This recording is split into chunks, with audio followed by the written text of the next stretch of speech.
Fierce fans, for those of you tuning into the pay-per-view, and for those of you in attendance here at the Battle of the Border 2 at Heritage Park in Garden City, Utah, welcome to the Fierce Fighting Championship Challenger Series. Yes, sir. Tonight's event is sanctioned by the Pete Suazo Utah Athletic Commission with Executive Director Scott Bowler in attendance. Dr. Cabot Murdoch is also cage-side this evening, along with timekeeper Tracy Patillo. The judges for the evening are Dan First, Dennis McMahon, and Nathan Burbank. And the referee in charge when the fights begin will be Dave Selyusted. Fierce fans, we are moments away from our first fight of the evening, but at this time we ask that you please rise and remove your caps as we honor our country with the singing of our national anthem. Please welcome an extremely talented vocalist and Fierce Fighting Championship ring girl with a new last name, Andrea Hoops.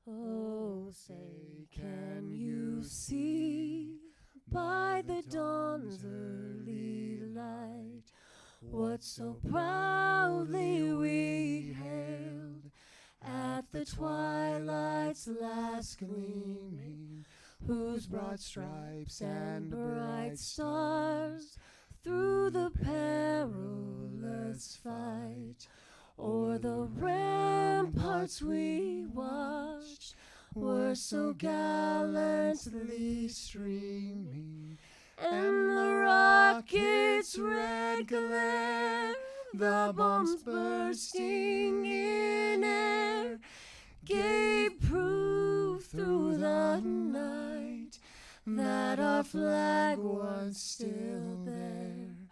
Oh, say does that star-spangled banner yet wave o'er the land of the free and the home of the brave.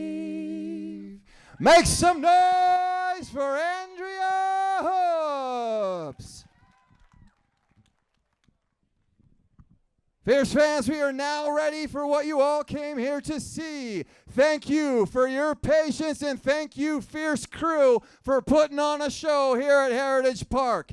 18 mixed martial artists, 9 total fights for one Fierce Fighting Championship evening. So, Fierce fans, let the fighters in the back know that you are here. Put your hands together and make some noise!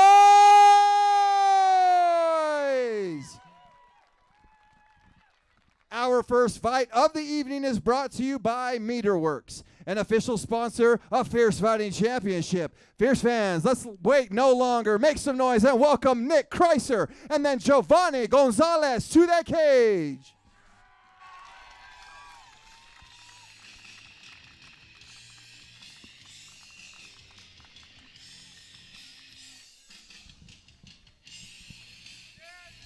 All right, 9 days notice for Nick Kreiser. David, he was mid-spar when approached last week to replace his teammate London Van Camp on this card. Comes to the rescue with confidence in his game. Yeah, we were literally practicing, and all of a sudden he hopped off the mat, and when he came back, he had a fight. Nick Kreiser knew he wanted to take a fight at a young age after watching Rocky. All these years later, he gets his chance to compete on the Fierce cage. He mentioned his consistent cluster day-to-day, 3 hours of training, hoping it can all come together this afternoon alongside Court McGee and Dana Ristazabal. Yeah, he's been in the gym every single day. He trains really hard, and he's a really tough kid. I've seen him give some really good rounds to some tough fighters in the gym. 1 year of striking with the Agema fight team is Nick Kreiser, making his debut out of Agema. Told me he was nervous but confident after doing a little bit of scouting on the opposition. Told me a little bit more about it in terms of what he thought of Giovanni as an opponent. I'll leave that and keep that close to my chest. All that being said, what does he do so specifically well?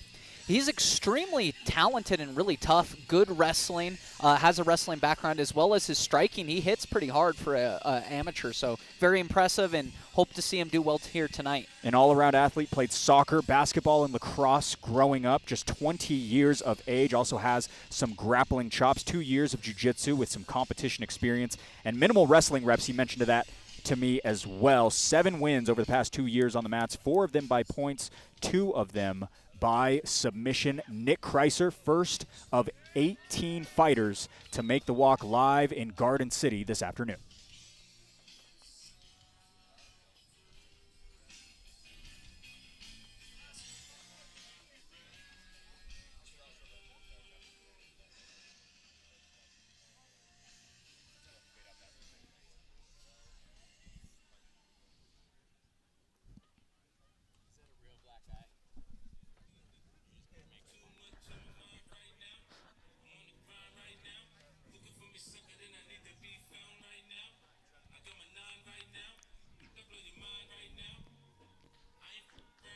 "18 years and 23 days. Here is the youngest fighter to ever compete at Fierce Fighting Championship, Giovanni Gonzalez. David told me he wants to prioritize a sport that prioritizes early exposure to it.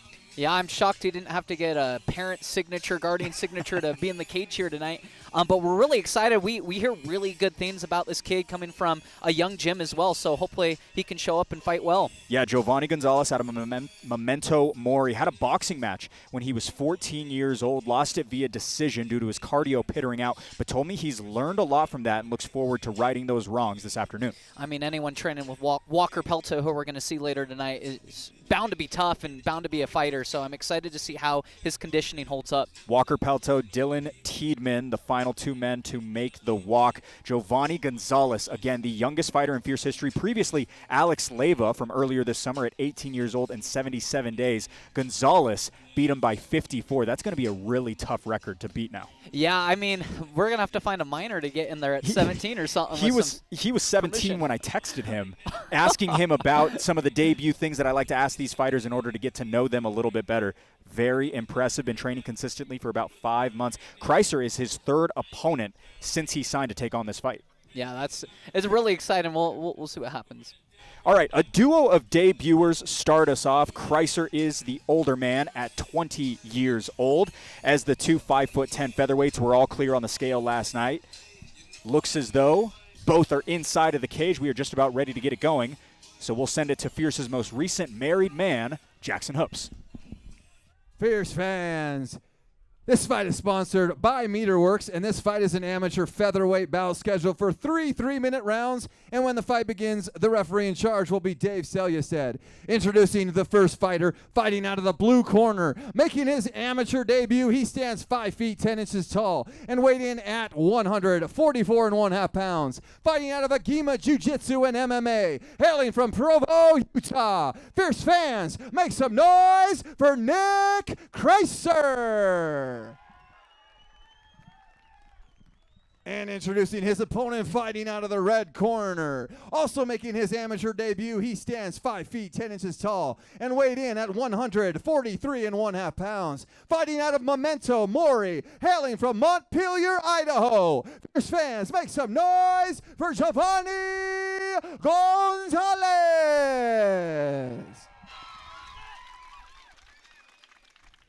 First of a litany of locals, Giovanni Gonzalez in the red gloves. Nick Kreiser debuts in the blue. This amateur featherweight bout is brought to you by Meterworks, focusing on the business of water and solving your water metering needs. Such a fun one in front of us. Brayton Jorgensen, Justin Ray on deck as well. Plenty of people watching from the Nevada area after an incredible, unprecedented fight got made last night. Gonzalez opens up to the breadbasket as well as to the bottom.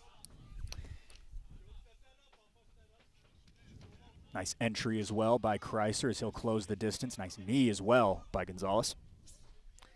Yeah, I'm interested to see if Gonzalez has some grappling in this matchup. I know that Nick's a pretty tough grappler and really strong, but as we saw earlier, Gonzalez, he can really strike, so I think it's going to be one of those classic grappler versus boxer matchups. Yeah, we talked about the boxing match 4 years ago for Gonzalez. As for Kreiser, he did subscribe to his own grappling abilities in there this afternoon.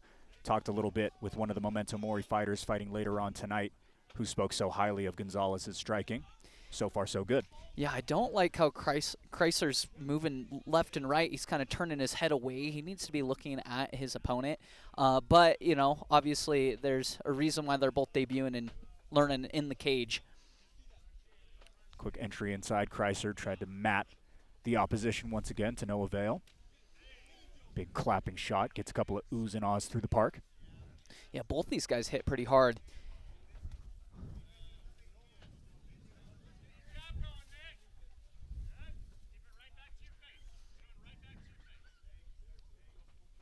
Nick's doing a fantastic job of keeping head movement. He's kind of switching up his strikes, going left and right, and a lot of straight punches as well. That's making it kind of difficult for Nick. Thank you for joining us here at Fierce Challenger Series 16. First of 9 bouts here this afternoon. Giovanni Gonzalez, Nick Kreiser kick things off. It is 68 degrees out here for anyone wondering. We've had a lot of cloud coverage, inclement weather throughout the entirety of the afternoon. Been working the best we can to make sure that we can get this show off of the ground. You'll have to check out the Instagram and see all the water in the cage before the fight. Nice clawing shot by Kreiser. Makes Yeah. Gonzalez miss. Looks like Kreiser's kind of finding his right hand. He's really investing in that power punch. Loading him up a whole lot. About 35 seconds to go, round 1.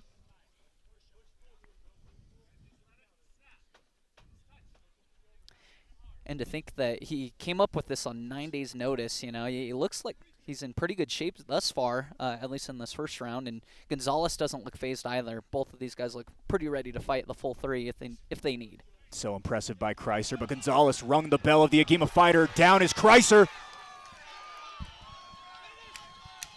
Waning seconds, round 1. We'll see if Kreiser can control this out to the final seconds. Good guard pass right there. Biggest moment falls to the local Giovanni Gonzalez. It looks like Nick has a pretty big cut on his eyebrow.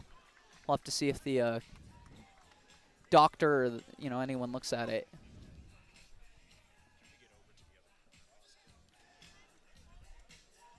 What a big moment by Giovanni Gonzalez. We see it over here on our monitor. Looks like we do see a little bit of a cut. Looks like it's on the eyebrow, David. Yeah, you see Court McGee pouring that Vaseline in there and giving some good coaching too. Yeah, I think, just kind of the takeaway from this one is, Nick, he really needs to make sure that he's keeping his eyes forward. He's not turning. That's kind of how he's getting caught as he's escaping. He's not taking the correct angle, so we need to make sure that he's doing that correctly. For Gonzalez, he needs to keep this standing and stay patient. He looks great with the striking. He just needs to be careful with that right hand and the takedown. Good work by both, but Giovanni Gonzalez landing a big-time knockdown in order to secure likely that first round. Dave Seljested, the third man in the cage for the entirety of this show. He will be in charge of all 9 assignments.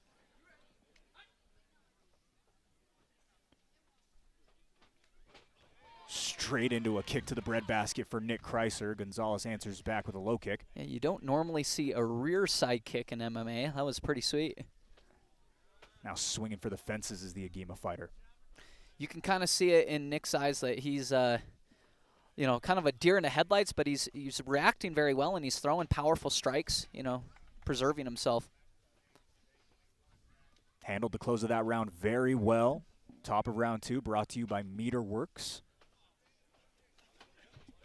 Gonzalez steps inside Kreiser, answers back with his own.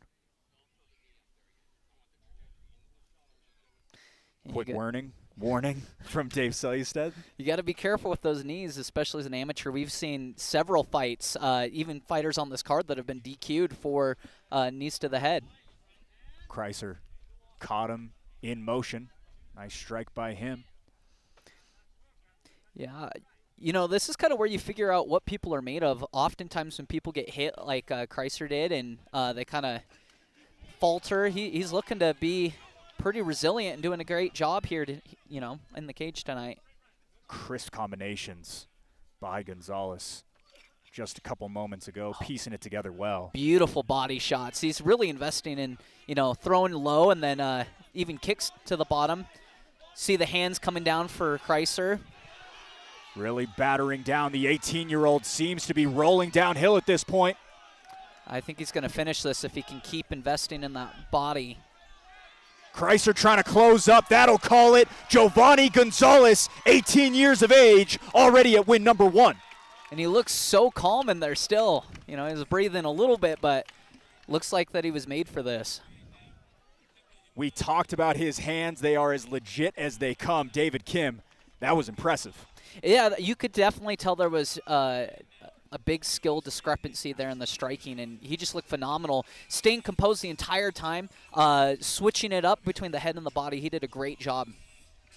Giovanni Gonzalez, hands fully on display. What a win for him. A round 2 TKO, and we've got the replay ready for you, presented by R&R Barbecue.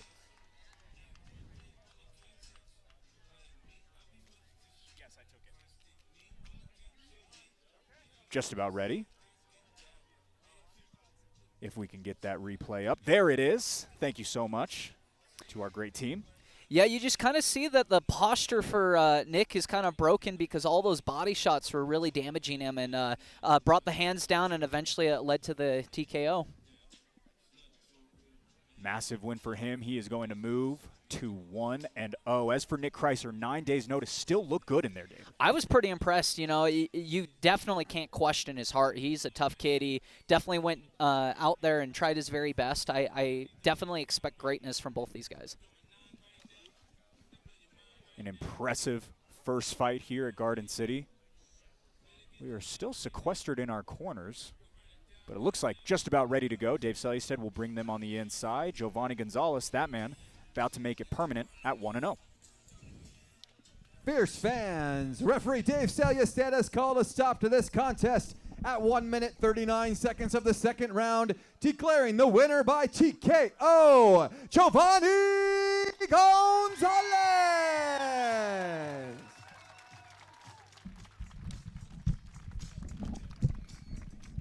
What a victory for Giovanni Gonzalez. 18 years of age is all it takes for him to impress the Fierce fandom. We'll be back with more Fierce Challenger Series 16 live from Bear Lake.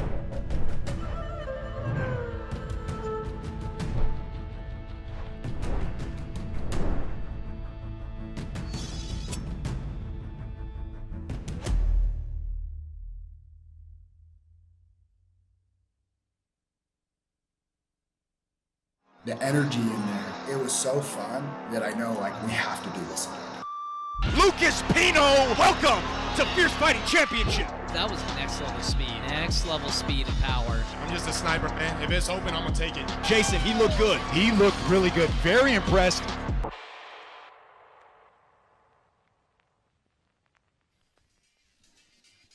A historic bout is upon us. Brayton Jorgensen alongside Justin Ray. Let's bring him out as it's starting to sprinkle here in Bear Lake.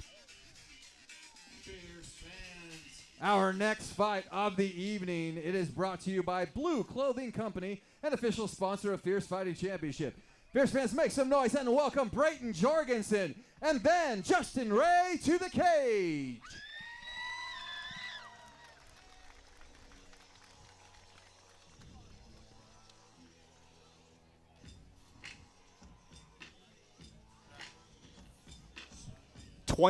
Hours. Enter the record-breaking replacement, Brayton Jorgensen. David, he was here to corner Tony Garcia, who headlines the prelims in 2 fights. Upon arrival, Fierce FC matchmaker Zach Partridge was explaining a last-minute drop-off of bantamweight Joseph Taylor, originally slated to face Justin Ray. Jorgensen, with a wise smile, said, "You need someone to step in?" Zach started making calls, and what was at first a fun trip to corner a friend turned into a potential third fight, his second in 3 weeks. This is how you know somebody's game and they're a real fighter. This kid, he is definitely a fighter. Obviously, his dad being a legendary fighter, you know this kid is always down any place, anywhere, anytime. Brayton Jorgensen, so impressive. He was all for it, David. No hesitation whatsoever. Reminds me of old school fighters who were down anytime, anywhere. Some may say it's in his blood, and like you just mentioned about his dad, Scott Jorgensen, who has competed at the highest of levels in this sport, there's a reason his son is entering that cage as well. Yeah, UFC, WEC, right?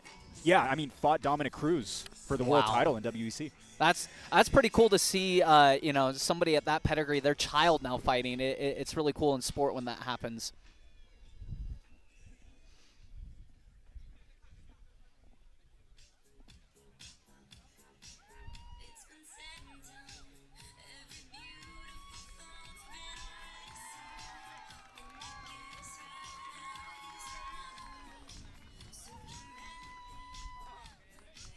Well, one wanted it, the other had to agree, so all praise plays on both sides as Justin Ray makes his debut walk. David told me it was a roller coaster of emotions from being mentally prepared to go alongside Joseph Taylor to then hear yesterday morning that the fight was scrapped, only to get a call at 6 p.m. that there was a chance it was back on, an unforgettable first time in front of your hometown crowd. Yeah, I'm actually blown away that he accepted the fight, but it really does go to show him and his team how he's been prepared and he's ready to fight here tonight. Yeah, he was watching K-pop Demon Hunters with his family when he got the call, and while excited, he was also nervous. Told me at the end of the day he has spent so many hours working for this opportunity and wants to see where he's at no matter who he stands across from. Yeah, sometimes as a fighter, it's not the most opportune or perfect scenario, but you kind of make it happen, and that goes and shows a lot about what you are as a fighter. Justin Ray stuck around after his second ever jiu-jitsu class, wanted to spar a little bit, said he got beat up pretty badly, but at the end of the day, he was intrigued. That being said, 6 months removed from that time, he's now in front of his crowd. All right, this one formed in a flash. Jorgensen, 19 years of age. He also has the 1-inch height advantage. Well under the 145 for the pair as they weighed in today at 2:30 in the afternoon. Debut for Ray, 2-0 for the Las Vegas fill-in. Unprecedented matchup. Let's make it happen with hoops. Fierce fans, this fight is sponsored by Blue Clothing Company. This fight is an amateur featherweight bout scheduled for 3 3-minute rounds, and when the fight begins, the referee in charge will be Dave Selyusted. Introducing the first fighter, fighting out of the blue corner, holding an undefeated amateur record of 2 wins and 0 losses. He stands 5 feet 8 inches tall and weighed in at 143 pounds. Fighting out of Extreme Couture, hailing from Boise, Idaho. Fierce fans, make some noise for Brayton Jorgensen. And introducing his opponent, fighting out of the red corner, making his amateur debut, he stands 5 feet 7 inches tall and weighed in at 142 pounds. Fighting out of Memento Mori, hailing from Montpelier, Idaho. Fierce fans, make some noise for Justin Ray. What a matchup. Justin Ray in the red gloves. Brayton Jorgensen wears blue. This featherweight clash is brought to you by Blue Clothing Company. Stylish and affordable Bear Lake merch. Well, David, call a spade a spade. I don't know how much longer we're going to be out here before we got to be sequestered back underneath some of these awnings, but there is a little bit of rain that is starting to drop down. Nonetheless, these two fighters say play on. Jorgensen in the white trunks, and already a little bit of a slip. Ray in the blue and black. Yeah, this is a different terrain than normal. We'll see what happens. Looks like we might just about wrestle. This is not the best conditions for these two fighters.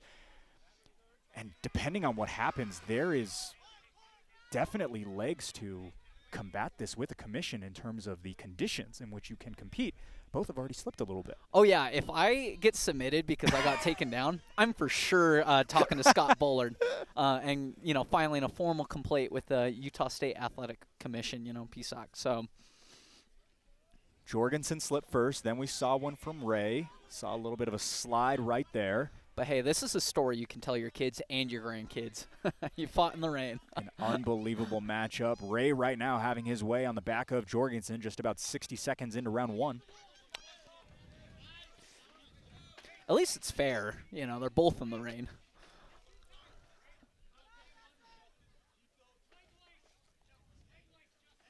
I will say a few weeks ago we saw Jorgensen fight Nico, who is, a really tough college wrestler, and he did pretty well with the wrestling in that bout.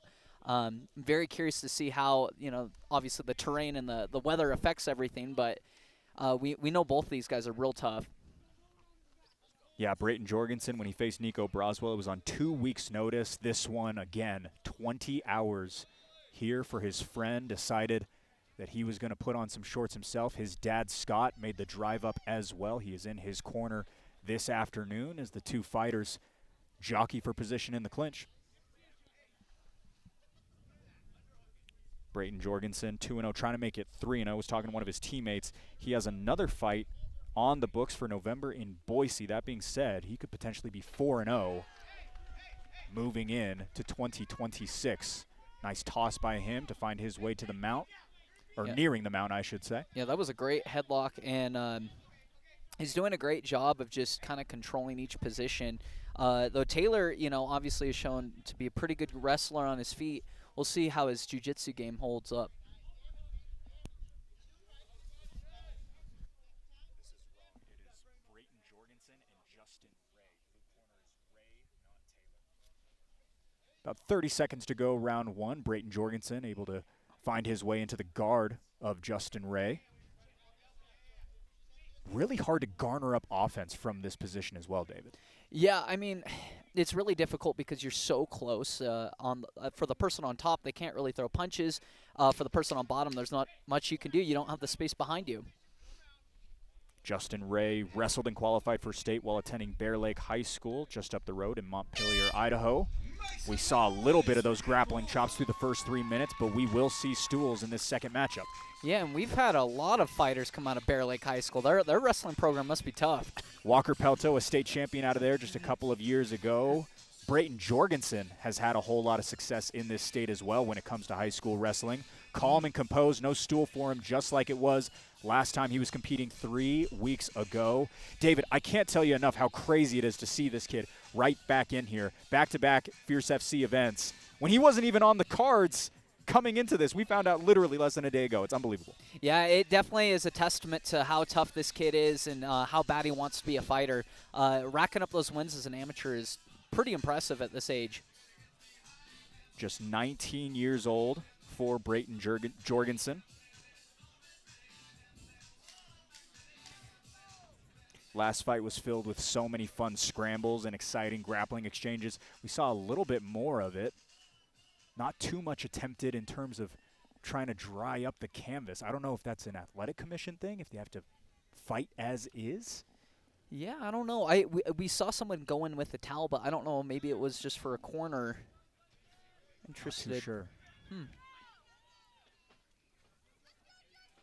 Oh, it's super slick. You're seeing both these guys slip around. It's like the end of a practice when you really start to slip and slide when you've had a tough workout. Jorgensen back up to the feet. Ray trying to bring this one back down to home.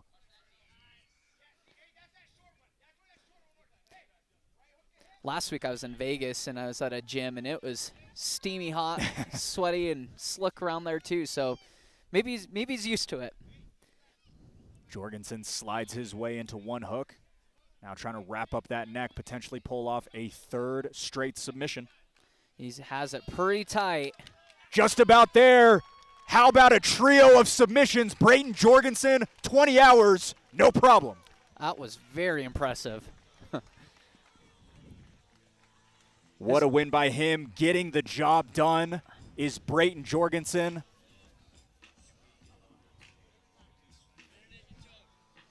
Justin Ray, unfortunately finished, but what a job by him. Brought the fight to that man, but Brayton Jorgensen, what a finish by him. It was quick.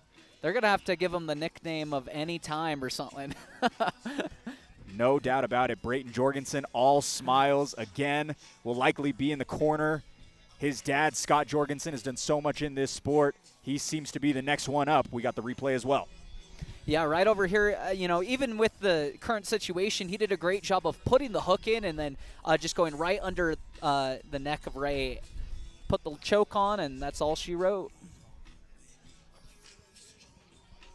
What a job by him. So he got a win just 3 weeks ago.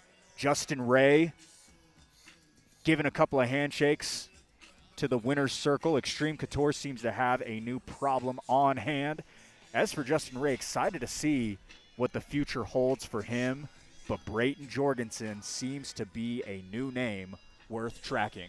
We are just about ready to make it official. Dave Sellistead bringing him inside to the center. We'll put it on paper for Jorgensen. Fierce fans, referee Dave Sellistead has called a stop to this contest at 42 seconds of the second round, declaring the winner by submission due to a rear naked choke and on 20 hours short notice, Brayton Jorgensen. What a win by him. So sensational. We've got more Fierce Challenger Series 16 live on the other side.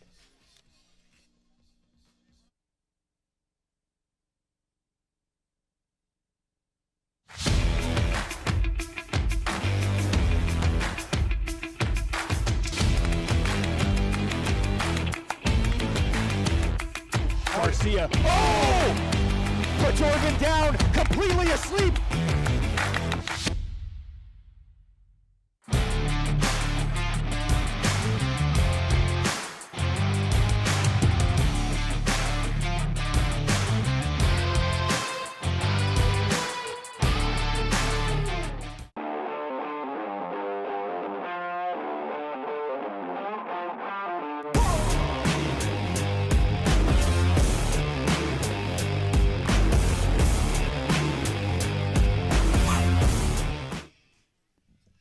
Scan the QR code on your screen for access to Fierce FC's digital program. Get the inside scoop on every fighter making the walk tonight, as well as additional information on future shows. So now all the droves come out to make sure that this cage is as dry as possible. Got everyone on deck. Steve Ergel, Hillary Partridge, Kirsten as well, Jason Ergel, Alex Leva. Got plenty of them in here trying to get the job done and keep this canvas as dry as possible. For Marcel Archuleta and Angel Aragon, we'll welcome them right now.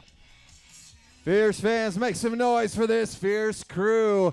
Our next fight of the evening is brought to you by SOS Roofing and our official sponsor of Fierce Fighting Championship. Fierce fans, make some noise and welcome Angel Aragon and then Marcel Archuleta to the cage.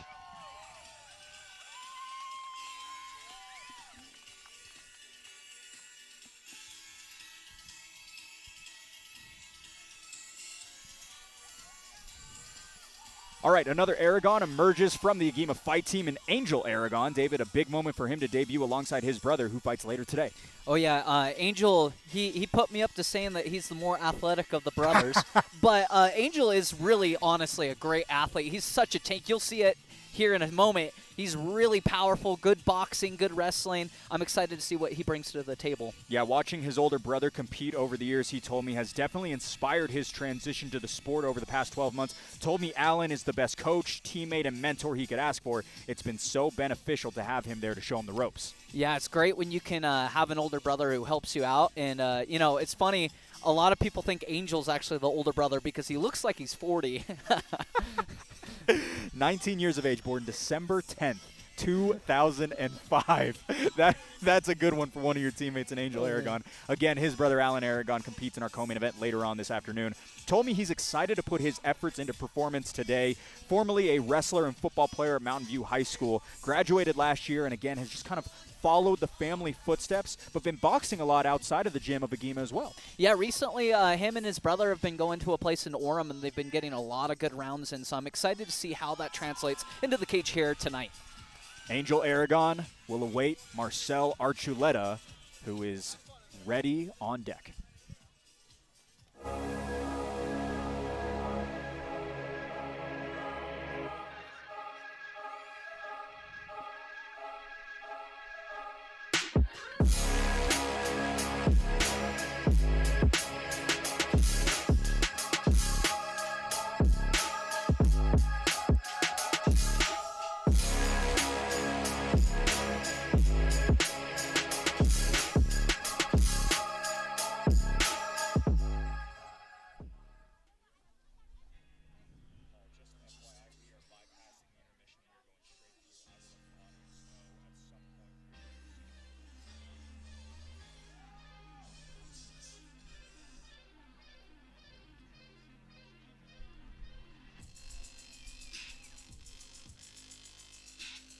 All right, up 5 pounds and back for another is Marcel Archuleta. David, it was a surge in the final seconds of round 1, which earned him a debut win in May. Yeah, he actually fought one of Angel and my teammates, London, and did a phenomenal job throwing powerful strikes, especially his knees looked phenomenal coming from one hit.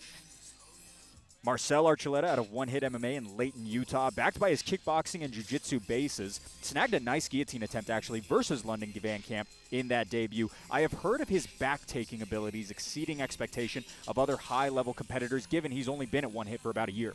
Yeah, it seems like they have a bunch of new guys that just show up and they do a great job. Obviously have great coaching in Aldo and, Partridge there to kind of mentor some of these guys as well.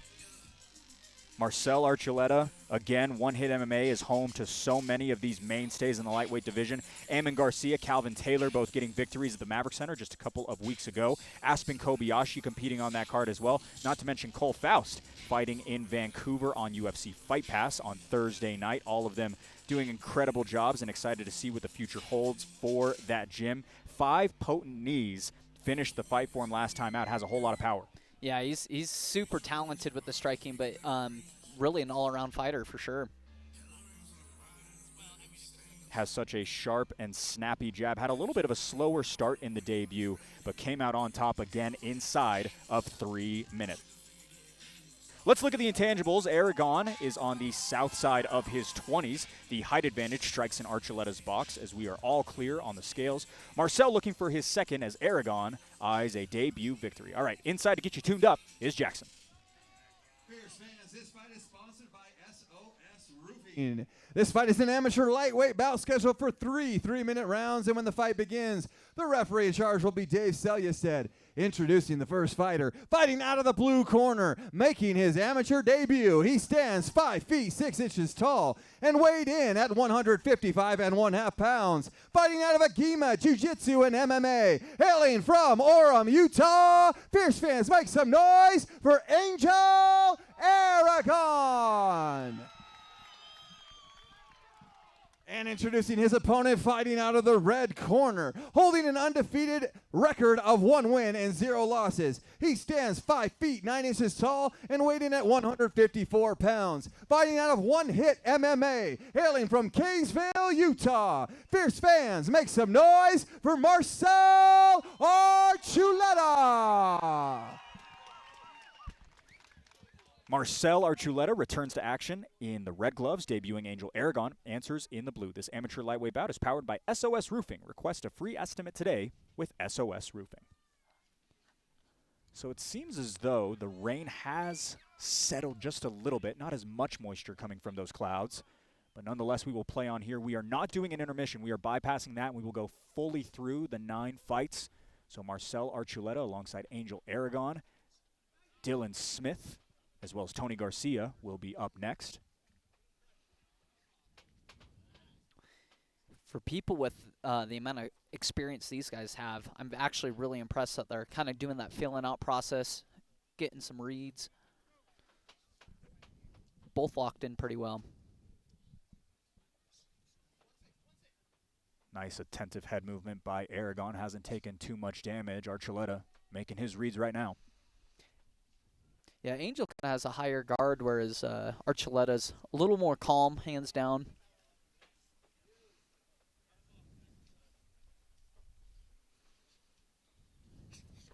Stepping inside now is the Agima fighter. He'll close up and get into a clinch position. This is where Marcel did so much damage back in May. Both Aragons, they love that little outside hook, get people off the cage, but they're both extremely strong, especially from the bear hug position right here, body lock. Yeah, that outside trip is something that has almost been patented at this point by Allen. That being said, Marcel Archuleta trying to pull a trip out of his bag. Yeah, real impressive. I'm sure you're wrestling people like Cole Faust in the room. You know, you're able to hold your own. Just about the halfway mark here of round number 1 of a possible 3. Blake O'Rulian alongside David Kim. Happy to have you here. Live in Garden City at Bear Lake. The lake is just about a block away from here as Archuleta finds his way to the mat, but Aragon works his way up top.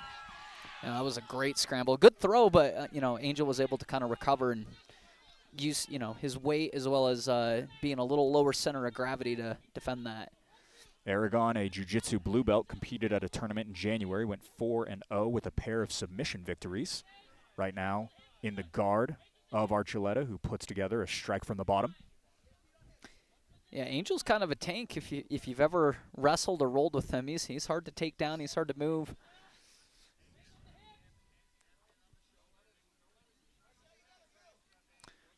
Aragon trying to open up, aims towards the midsection of Archuleta. I really like Archuleta using, we call it dirty feet, where he's able to put his feet on the opponent and then create space to come up safely. That was very impressive. Looking forward again, Archuleta hasn't garnered too much offense. About 15 seconds remaining in this first frame, as we will likely go back to the corners. Yeah, I think your assessment about him being kind of a slow starter was accurate. Oh. Looked like the bell was rung just a little bit. Archuleta shoots in for a takedown. Final seconds. A quick blink by Marcel Archuleta. Angels seem to have hit the target well. Yeah, Angel's kind of just throwing those punches out. You can definitely see that boxing influence. He's kind of swinging and throwing. They're not like huge or big motions, but they're landing on the target. Round break brought to you by Napa Auto Parts. Big thank you to them for supporting this local event. It is so great to be here for a second straight year at Bear Lake. Over in the corner alongside Teague Vigil and Mason Moyes for Archuleta. First round didn't go as well as the one did in May. That being said, he's got a fresh 3 minutes to work. Yeah, I'm assuming the Archuleta is definitely just a slow starter. Kind of needs to get kind of the gears turning before he can really put it on his opponent. So I'm open and excited to see what happens here in the second round. Over alongside Angel Aragon, doing things well, has kind of an unorthodox style in terms of his movement, David. Yeah, I mean, if you're that strong, it's kind of hard to move. He could bench me, you know. Again, a wrestler and football player certainly has that natural strength on top of his combat abilities. Popping out that jab right now is Archuleta to open up. Aragon answers back with some of his own. Yeah, I think for Archuleta, he just needs to kind of use his length, use his range. Angel's kind of coming in straight forward. Archuleta needs to kind of cut those angles and throw long shots. Again, a 3-inch height advantage in favor of the Leighton fighter. 5'9" for him, 5'6" for the Provo combatant. You can even see they're still slipping a little bit on that canvas. Starting to come down a little bit more, a little bit closer to what it was during the last fight with Justin Ray and Brayton Jorgensen. That all being said, looks like the canvas has been a little bit more dried up compared to the last fight. Mm-hmm. Those conditions have got to be tough to deal with. Yeah, Archuleta really likes Uchimata. You know, when Aragon goes for the outside leg sweep, he keeps stepping in and turning those hips, but Angel's just so strong and so low to the ground, it's hard to actually take him down with it. Angel, a stone wall in terms of being able to get him off of his center of gravity, doing such a good job pinning up the opposition against that Napa Auto Parts cage. Yeah, Angel's doing a great job of pushing him, but he actually needs to pull him now away from the cage, kind of make that separation by bumping him off, grabbing a single leg, then going to the body lock. He's kind of getting him to the cage, and then there's no room to work. Back over in a prime position is Aragon. Some nice scrambles in those little windows where he gets the opportunity. He finds himself in the best spot possible, it seems like, David. Yeah, really fundamentally sound. That's one thing you'll notice from a lot of the Agima fighters is they're really, really sharp on the cage. You know, obviously having Court McGee as a coach, Dana Ristazabal is world class when it comes to cage wrestling. Just about 50 seconds to go here in our second frame of a possible 3. Angel Aragon back on top. Archuleta trying to piece something together, potentially a back take. Yeah, you could. As he's peeling him over, it looks like, just for a second, actually, that being said. Yeah, Wasn't in the Angel's spot. doing a good job with his left hand, keeping him down so he can't take his back. But at the same time, he's creating a perpendicular angle so he could potentially go for an armbar triangle, any of those submissions as well. Angel's doing a great job of pushing him right on that cage, though, making it difficult so there's no space. Good work by both of them. As a couple of claps here inside of the park. Yeah, just smothering pressure from Angel. He's certainly tough to deal with, no doubt about it. He's going to be an interesting prospect to look at as he develops and builds in more skill sets. I mean, him and just about everyone else that's fought tonight thus far is like under 20. I mean, most of these guys couldn't even go to the bar after the fight. It's crazy. Really goes to show how far MMA's come. Most certainly has. Over in the corner of Angel Aragon, he seems to be far ahead right now, just about 3 minutes away from a debut victory in which he has batted 1,000. Yeah, really impressed with Angel as well as Archuleta. You know, it's always difficult to win the way that Archuleta did and then come back and have a great performance. But he's still showing that he's in there and, you know, he has an opportunity to win this fight still. Over in that Agima corner, Court McGee, Dana Ristazabal, they are very busy. Angel is one of 5 Agima competitors on this card. Still to come is a couple of exciting names. Chris Simons, as well as Alan Aragon, his older brother in the co-main event, alongside Adam Easley, a local to this area. Yeah, it's cool to see 2 of the top gyms put, you know, some of their best prospects together. 77% of this card is either Outlaw MMA, Agima Jiu-Jitsu and MMA, or Memento Mori. It makes it difficult for the coaches, I guess. Only 6 gyms throughout the entirety of it. Nice knees up the middle by Marcel. And that was one of the things we saw in his last fight. He was super impressive against London. Coming out searching for that finish. Got to know he's down and head hunting early on round 3. And Angel's just taking some of these shots. It's pretty impressive. But the clinch game from Archuleta, that's definitely what he needs to be going back to. Nice work by Archuleta to find himself in another scramble. You know, Archuleta, he keeps going to that Uchimata, but the problem is you know, once he gets there, the underhook that Aragon has is just way too strong. Now he's in the mount. This is not where you want to be if you're Archuleta. A bludgeoning blow by Angel Aragon in the driver's seat with just about 2 minutes to work here in the third and final. The thing that I'm noticing about Angel, too, is even though he is such a tense and, you know, muscular guy, when you watch him throw his punches, even from here, he kind of swings it or snaps it. I'm sure there's an element of boxing just staying loose with that, and both of these guys are doing a great job trying to scramble.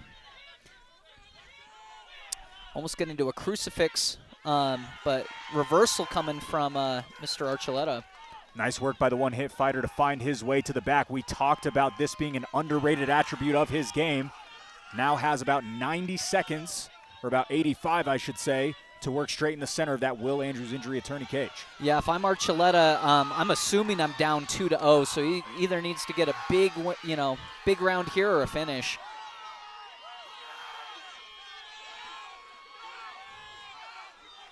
Perfect spot to get some wind in his sail. Archuleta trying to pile it on.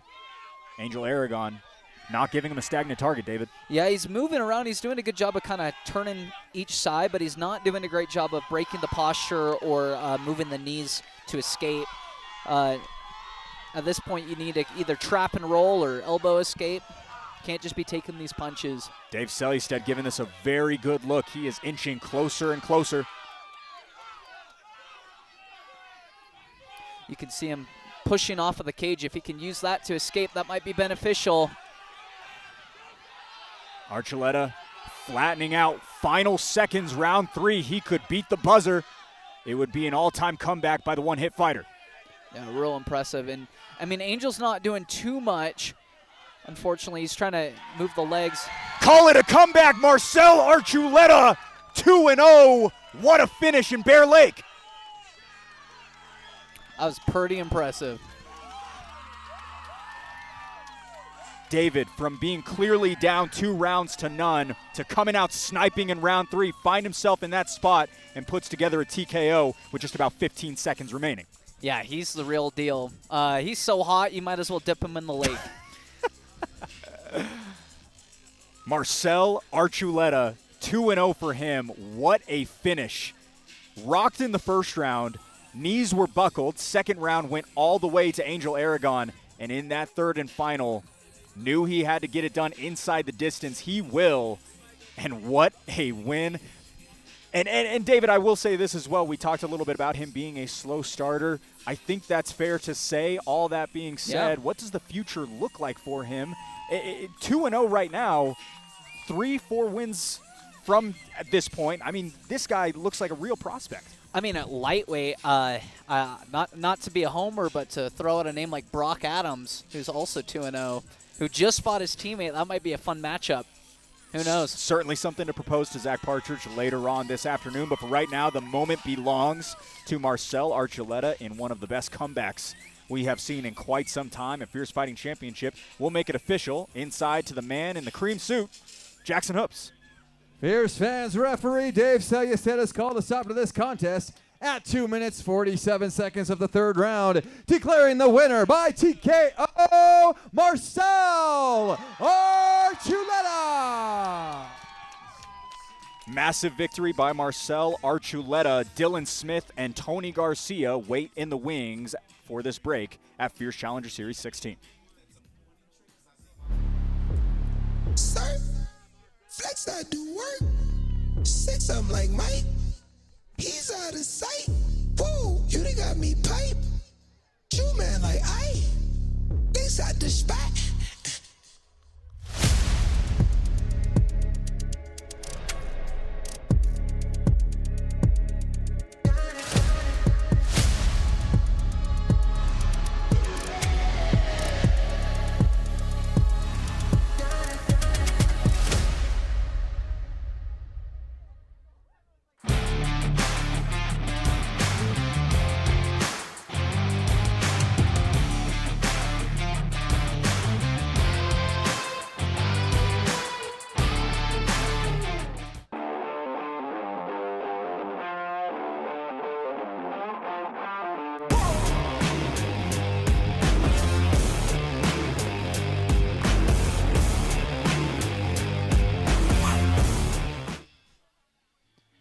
Well, before we turned on the microphones and the cameras early on this afternoon, David Kim and I were speaking and said, which fight are you most looking forward to? As both of us, high up on our list, had this next one. Dylan Smith, Tony Garcia, 2 guys who have their back against the wall. We are looking forward to seeing them compete inside of that fierce cage. We are just about ready to bring them out. We'll kick it to Hoops.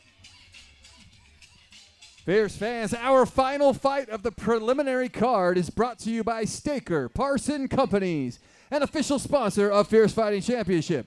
Fierce Fans, make some noise and welcome Antonio Garcia and then Dylan Smith to the cage.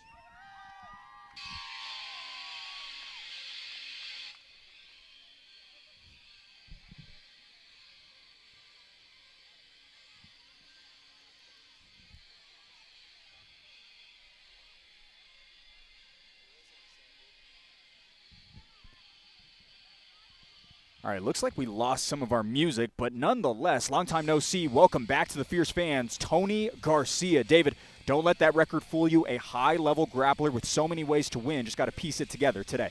Yeah, I mean, he's definitely a veteran of the Challenger Series, going against Brendan Myers multiple times. Also Dietrich as well. He's a really impressive fighter. And honestly, having a hiatus to Brazil, working with Amanda Ribas and some other fighters out there, he's kind of coming into his own as an MMA fighter. Yeah, trains closely with Amanda Ribas. Even moved out to Brazil for 8 months last year to live in the favelas and train alongside Brazilians. Wanted to get incorporated into that culture and feels as though he has leveled up because of it. Yeah, he personally told me that he's been working a lot on his grappling. He feels way more well-rounded, but more importantly, way more mature as a human being. And it's pretty cool to see this kid grow up. No, as soon as this bout was announced, he texted me and said maturity is the key word for this. He was 20 last time we saw him, now more mature at 22 with some heavy shoulders coming in to this one. Tony Garcia, an interesting story. He was going to enlist in the Navy, and while sitting in the office, he flipped a coin. Heads for the Navy, tails for MMA. It landed on tails, and he left the office, never looking back, pursuing this MMA dream. That's pretty cool. Tony Garcia out of Extreme Couture. Xiaoya Luo fights later on. His teammate will await Dylan Smith.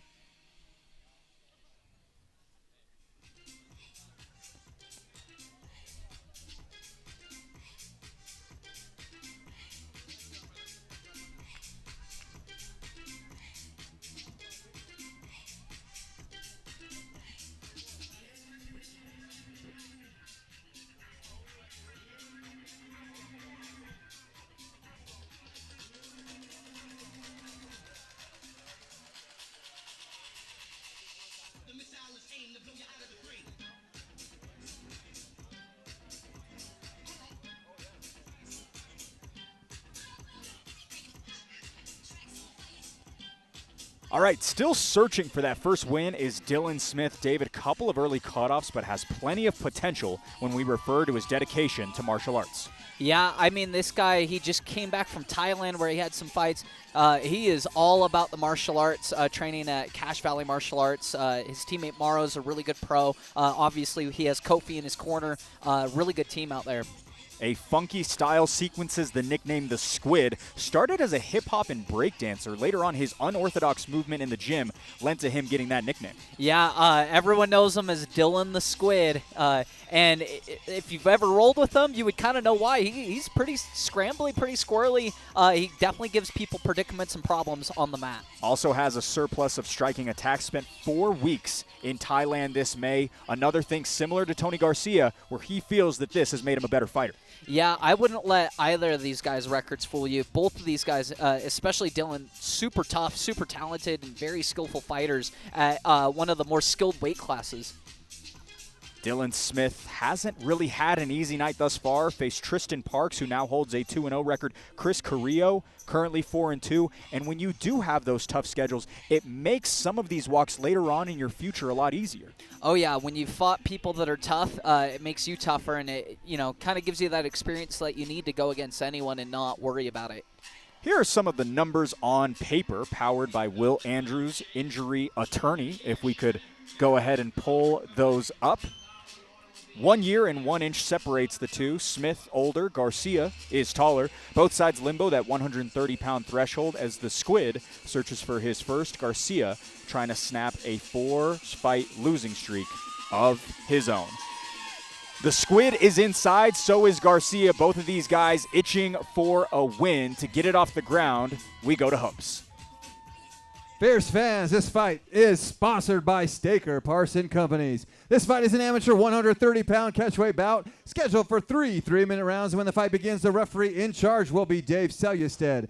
Introducing the first fighter, fighting out of the blue corner, holding an amateur record of 1 win and 4 losses. He stands 5 feet 5 inches tall and weighed in at 127 1/2 pounds. Fighting out of Extreme Couture, hailing from Las Vegas, Nevada. Fierce fans, make some noise for Antonio Kitsune Garcia.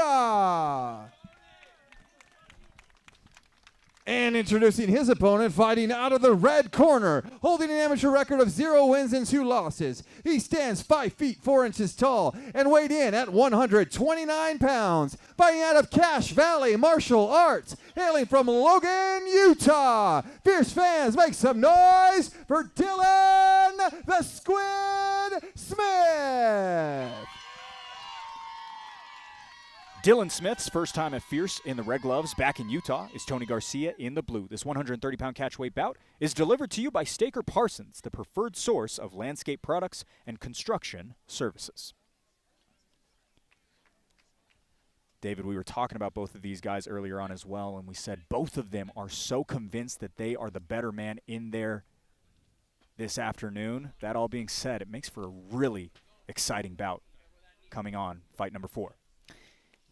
Yeah, Tony needs to be careful with those knees. He's had issues with that in the past. So quick. Garcia in on that takedown attempt.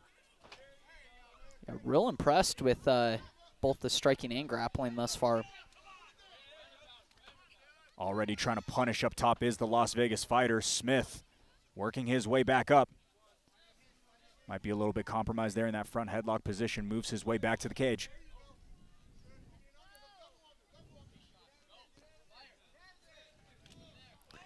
I mean, Garcia, he's been in Utah and fought here before, but he looks like a completely different fighter. Looks so good as he mats his opposition once again. He has been so sure of himself. Reached out to me multiple times saying how much better he was going to look. Some vicious ground and pound there as well. Just about a minute 10 through round 1. Yeah, you can feel the difference, not just talking to him, but in the cage, the composure that he has is just really impressive to watch.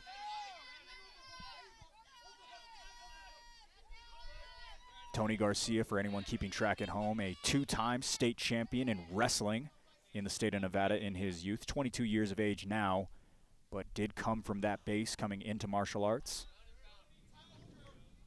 And for Dylan, this is not the worst place to be. He has some sneaky moves from the bottom, really scrambly, as his nickname would say, you know.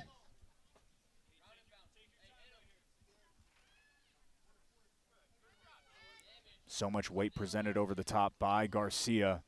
Keeps trying to just flatten him out and put together some ground and pound from the top. Yeah, I know a lot of fighters from Extreme Couture, especially the ones that wrestle, they tend to get to half guard. That's kind of a, you know, trademark of the Couture name. Kind of park there and use that position to, you know, do some damage and to wear out their opponent. It's a really good strategy, honestly, especially when you're going against a jiu-jitsu guy who wants to be in the full guard and have kind of more ability using all of their limbs. Some offense offered by Smith from the bottom. Yeah, Smith's doing a pretty good job. He's definitely slowed this down. He was, you know, struggling beforehand, getting caught in the striking and wrestling, but now he's kind of used that guard to kind of negate all of the offense, and hopefully he can stand up here and bring it back up standing. Nice work by Garcia, who continues to headhunt. Another top shelf kick. Smith answers it.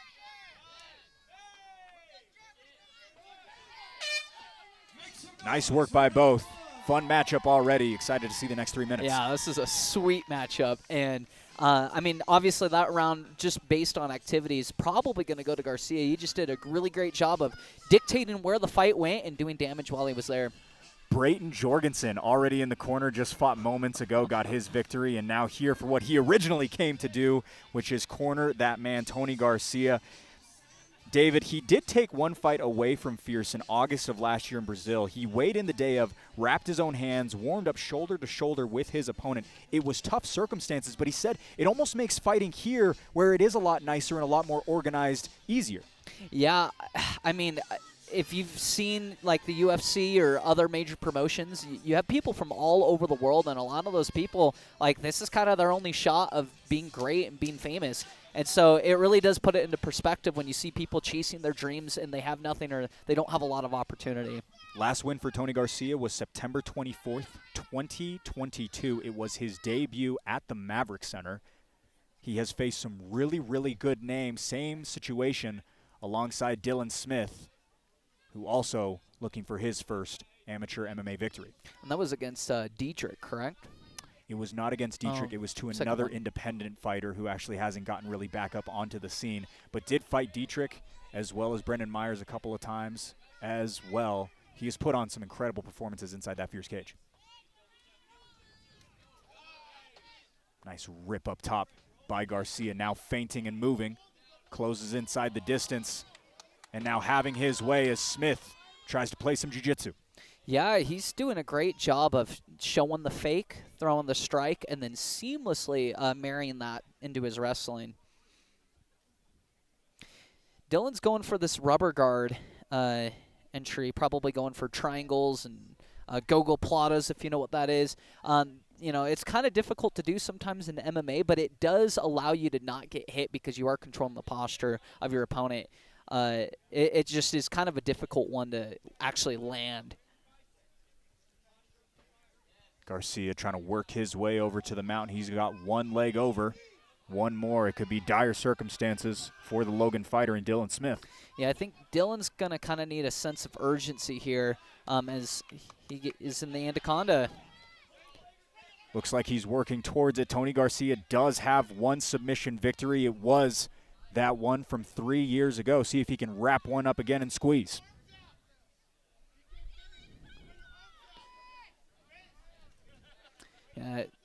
Garcia's trying to swing him over so he can bring his hips in, tighten up the lock.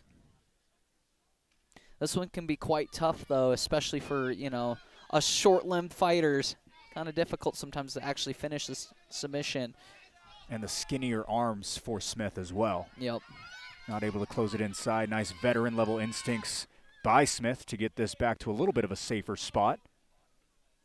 Yeah, Smith did a great job of just staying calm while Garcia kind of was not feeling the choke, and veteran move for him too, that he was able to just kind of let it go and not burn his arms out and get back to a position where he can do some damage. Waning seconds. Round number 2. Garcia peppering in some shots as Smith works his way back up to his feet. Big time overhand right lands for the Extreme Couture fighter.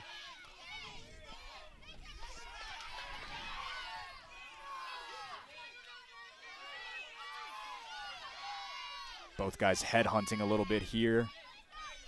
With just about 15 seconds remaining, Garcia enters in from way outside, sticks it. Yeah, I'd say the big difference is the wrestling as of right now, and his defensive grappling is great too.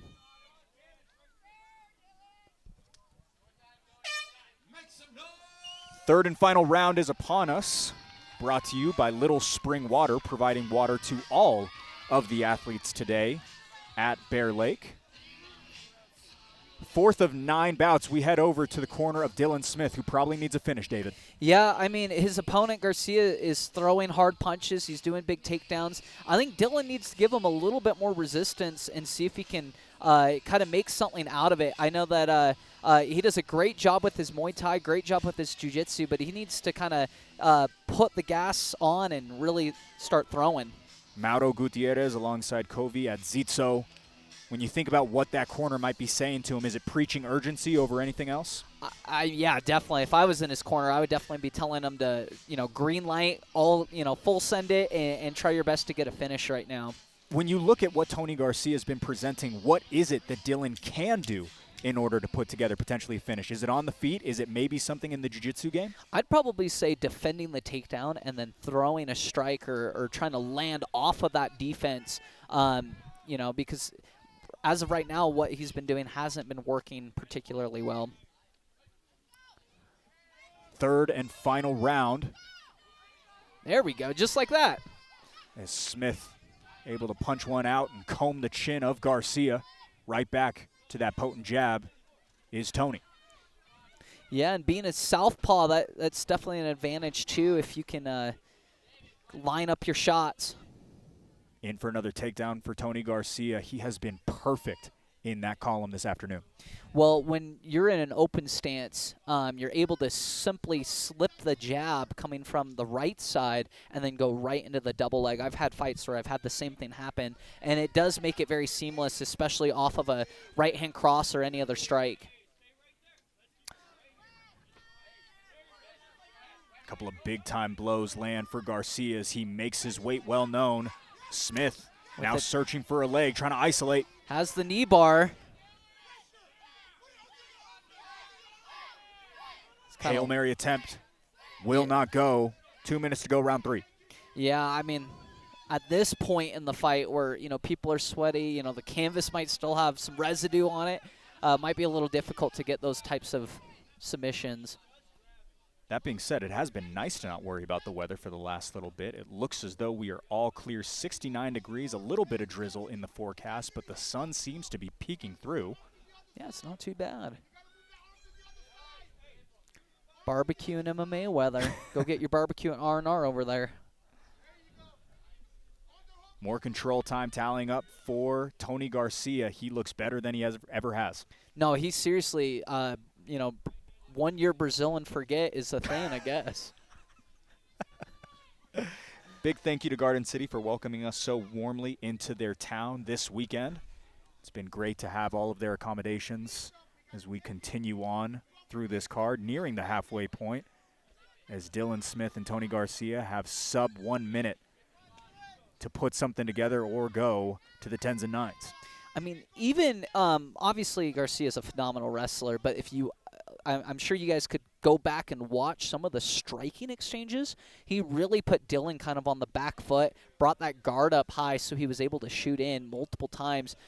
Just really well-rounded now. Specifically established it in that first round, right? Yeah, he definitely set a precedent. And now he's just, I mean, nasty on top. Powerful strikes.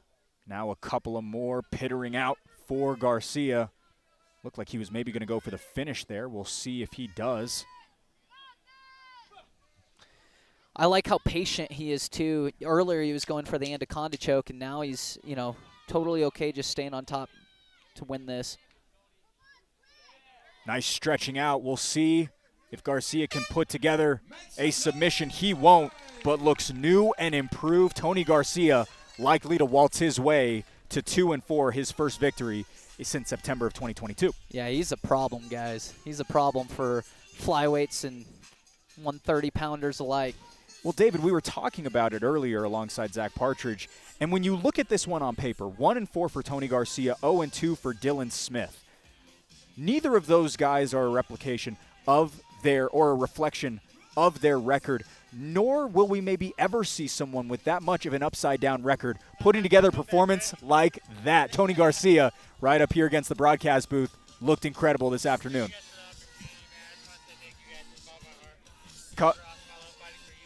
Comes over, says thank you. Such a good performance through 9 minutes. Extreme Couture off to a good start. Ebony Knight Xiaoya Luo up next, and Xiaoya Luo, another name out of Las Vegas who's looking to make their mark in that fierce cage this afternoon. He doesn't even look like he's breathing. It's crazy.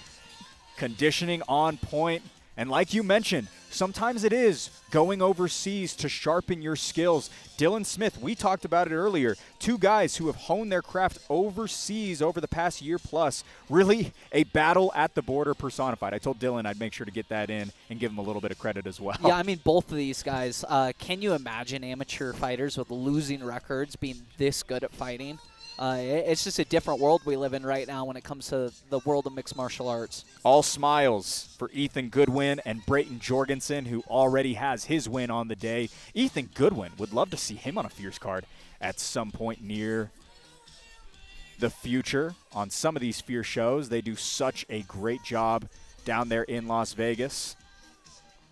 What a crew they've got, as Tony Garcia looks like he has got his victory. No 10s and 9s in the hands of Jackson Hoops, but it is back to the drawing board for Dylan Smith, who shows a lot of promise. And though he was so confident coming in, I hope he keeps that, David, because I think that's the thing that makes him so good and put together some really nice sequences through those 9 minutes. Well, especially as an amateur, just being able to do that. All right, looks like we are ready to go. Here's Hoops. Fierce fans, after 3 rounds, we go to the judges' scorecards for a decision.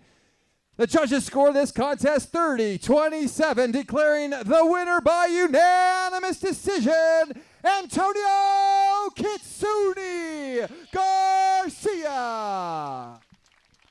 4 fights down, 5 still to go. More live from Garden City after this break.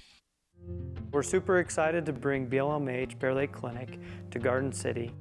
We'll be providing family care, urgent care, and physical therapy along with specialty docs like orthopedic and obstetrics.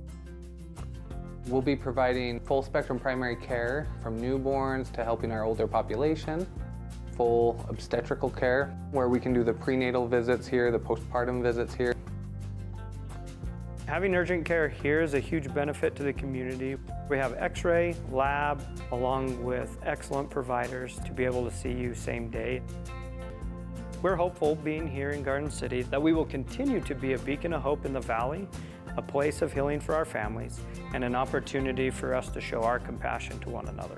Your brand, on the move, wherever life takes you, seen in the rush of adrenaline, in the freedom of the ride, in the heights of adventure, and the thrill of new perspectives.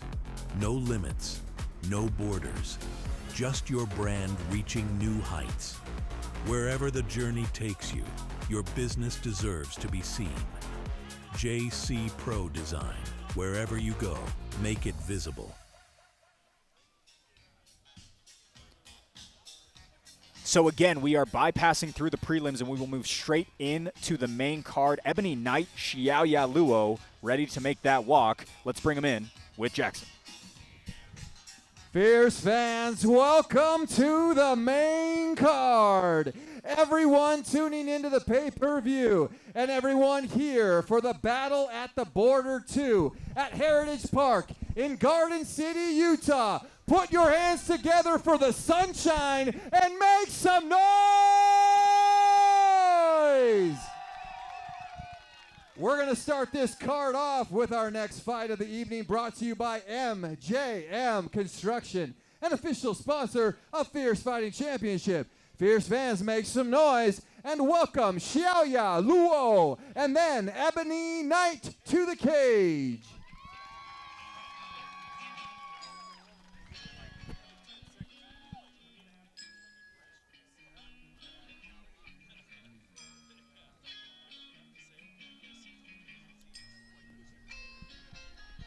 Looking for a second straight for the first time in her career is Xiaoya Luo. David, a surgical striker who's had success here in the Beehive State. Yeah, she's been super impressive in all of her fights. Beautiful high kicks, really sharp and snappy striking. I'm excited to see this girls' MMA fight here today. Yeah, put on a masterclass in April alongside Hannah Silva to take home the decision win. She's actually 2-0 versus Utah fighters. She holds a win over, again, Silva as well as Grayson Johnson. Ebony Knight lives in Idaho but also trains a little bit in Logan, Utah as well. Interested to see if that trend can keep up for the Las Vegas fighter. I mean, we've already gone through two from Extreme Couture that have won. I don't see why we can't have it be a third, but, you know, Ebony Knight does stand in the way of that. So she was scheduled to fight Ebony's teammate, Casey Pierce, at Bear Lake last year, but the fight fell through. Was very excited to see her back on. Such a solid striker, and though has that 2-2 record, it's only to really tough competition. Yeah, it's really, once again, another case of your schedule of opponent and your record might not actually mean that much because you might be a phenomenal fighter just fighting really difficult people. Xiaoya Luo out of Rabbit Hole Martial Intelligence as well as Extreme Couture. Again, she has been so good when competing in the state of Utah. Happy to have her back as we'll await for Ebony Knight.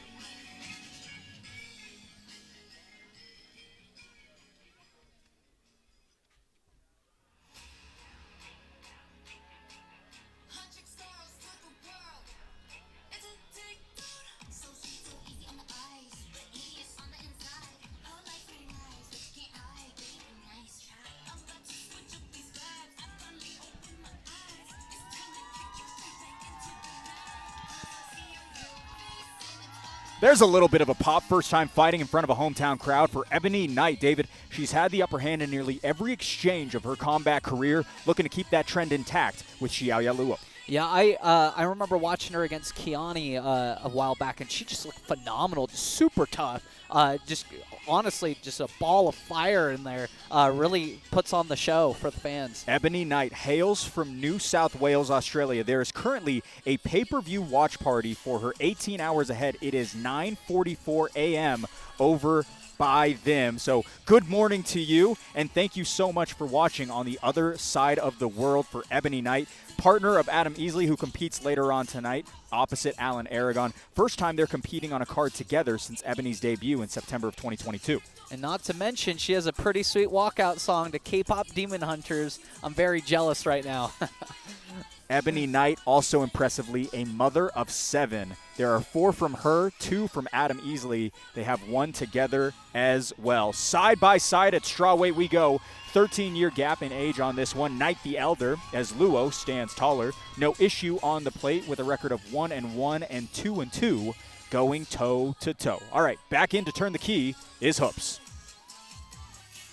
Fierce fans, this fight is sponsored by MJM Construction. This fight is an amateur strawweight bout scheduled for 3 3-minute rounds. When the fight begins, the referee in charge will be Dave Selyusted. Introducing the first fighter Fighting out of the blue corner, holding an amateur record of 2 wins and 2 losses. She stands 5 feet 4 inches tall and weighed in at 115 and 1/2 pounds. Fighting out of Rabbit Hole, Martial Intelligence and Extreme Couture, hailing from Las Vegas, Nevada. Fierce fans, make some noise for Xiaoya Ming Luo.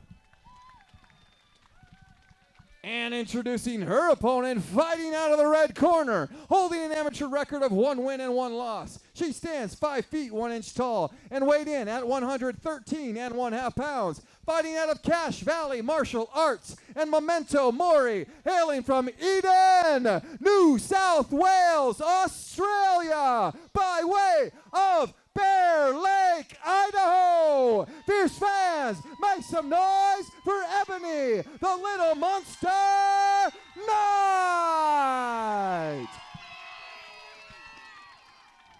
Ebony Knight in front of her local crowd, rocking the red gloves. Las Vegas' Xiaoya Luo on the other side in the blue gloves. This amateur strawweight bout is brought to you by MJM Construction, experts with extensive experience and high-quality work. I'm digging that nickname, the Little Monster. The Little Monster. Certainly a good one. Could have even been the Bear Lake Monster, you know? Luo immediately targets that chin, hits the bullseye again. Yeah, as I watched Luo's fights in the past, she's so technical. Just really sharp. There's no wasted energy or wasted movement with her. So tight, so concise. And there is a reason she has put on so many great performances, but Ebony Knight puts together a couple of punches herself. Yeah, both of these girls are exchanging knees pretty well. And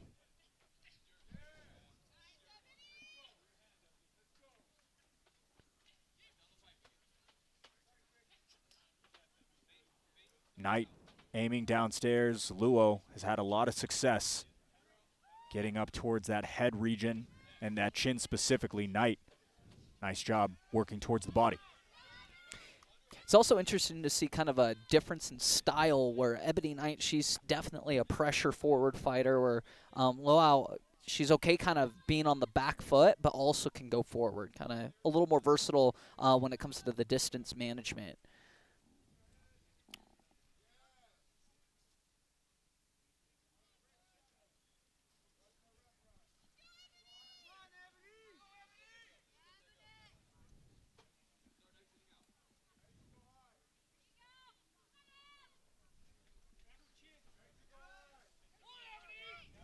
Knight doing a good job reversing this position. Also just over in her corner, alongside Kofi as well as Lee Critchlow. Both of these fighters seem to be very well matched, honestly, like skill for skill.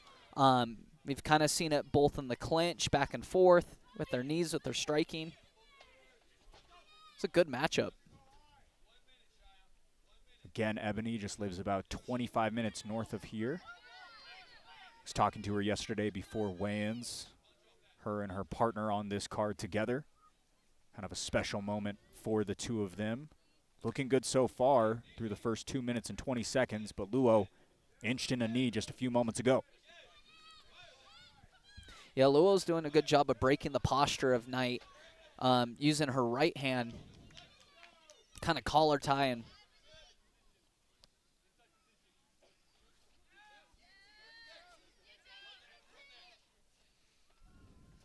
Working into that body lock is Luo, trying to get this one down towards the canvas. 10 seconds to go, round one. Those knees are nasty from Luo. Got a lot of venom on him for sure, David.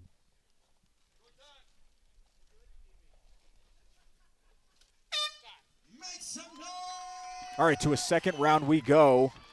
Both look really good, but Luo likely a little bit more so on the feet.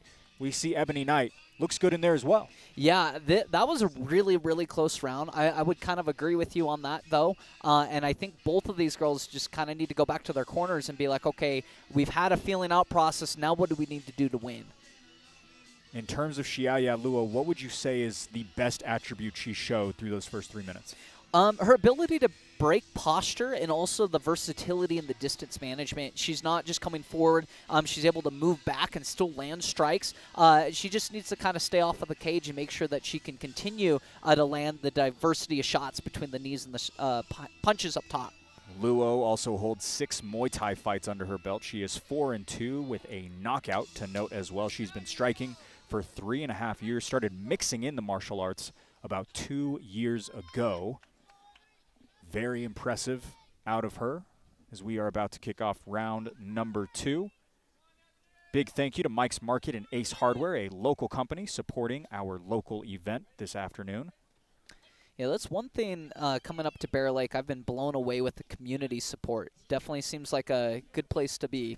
Solid turnout, definitely more people here than last year when we came to Bear Lake. There's been a lot of work from the city. They do want us to be coming back here, putting on these fights, as we've got some entertaining strawweights in there right now, 20 seconds into round 2, as Ebony Knight moves towards the midsection. Xiaoya Luo answers upstairs once again. Yeah, Luo is just doing a really good job of timing those punches, whereas Knight's trying to kind of force her way in using big teeps, big kicks. Knight put everything into that low kick. Luo seemed to be unaltered by it.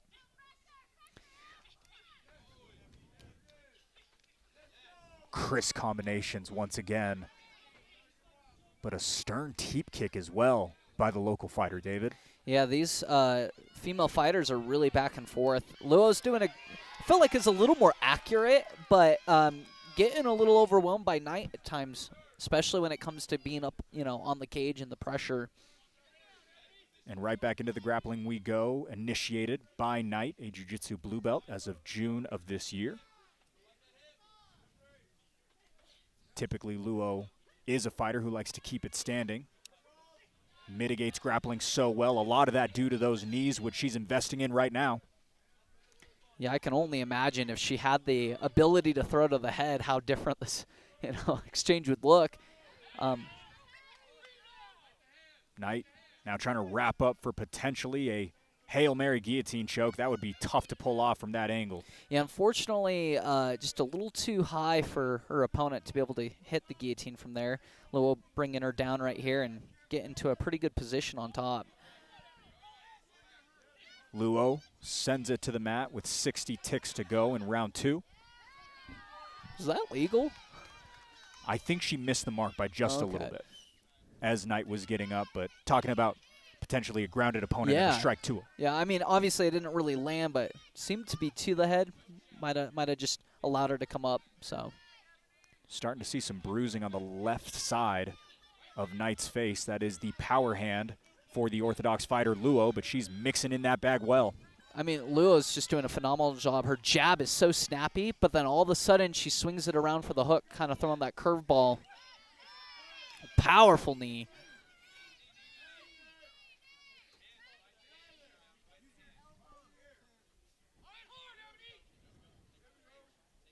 Trying to peel off and separate, as it looks like we will see a third and final.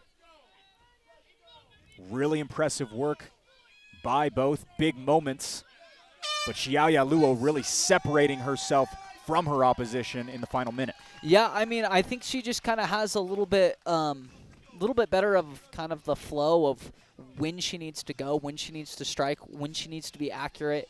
Though, honestly, I've been impressed with Knight as well, just being able to plow through a lot of those positions and defend herself at times and then come back with a powerful knee or a head kick. Pretty impressive. Ebony Knight is not new to a third round. Both of her wins in kickboxing and MMA have been by the scorecards. She certainly has an optimal gas tank. And like we've seen as well, David, she's as tough as can be. Yeah, no, for sure. She is definitely one lady not to mess with. And I think for her, she's really got to keep getting her opponent to the cage. Taking her down possibly might be good. We'll have to see if she's able to do that because she's going to need a big win or a finish here. Round 3 presented by Centercom, powering our internet connection to bring you this broadcast this afternoon. Blake O'Rulian, David Kim, as we continue on through here. Taylor Martin, Aiden Egler are up next. We remember Aiden Egler putting together a 14-second knockout last fall when we came here to Bear Lake. That was impressive as well. But for now, we shift our focus back into the center of the cage with Dave Seljested alongside Ebony Knight and Xiaoya Luo. Luo just hit a nasty head kick.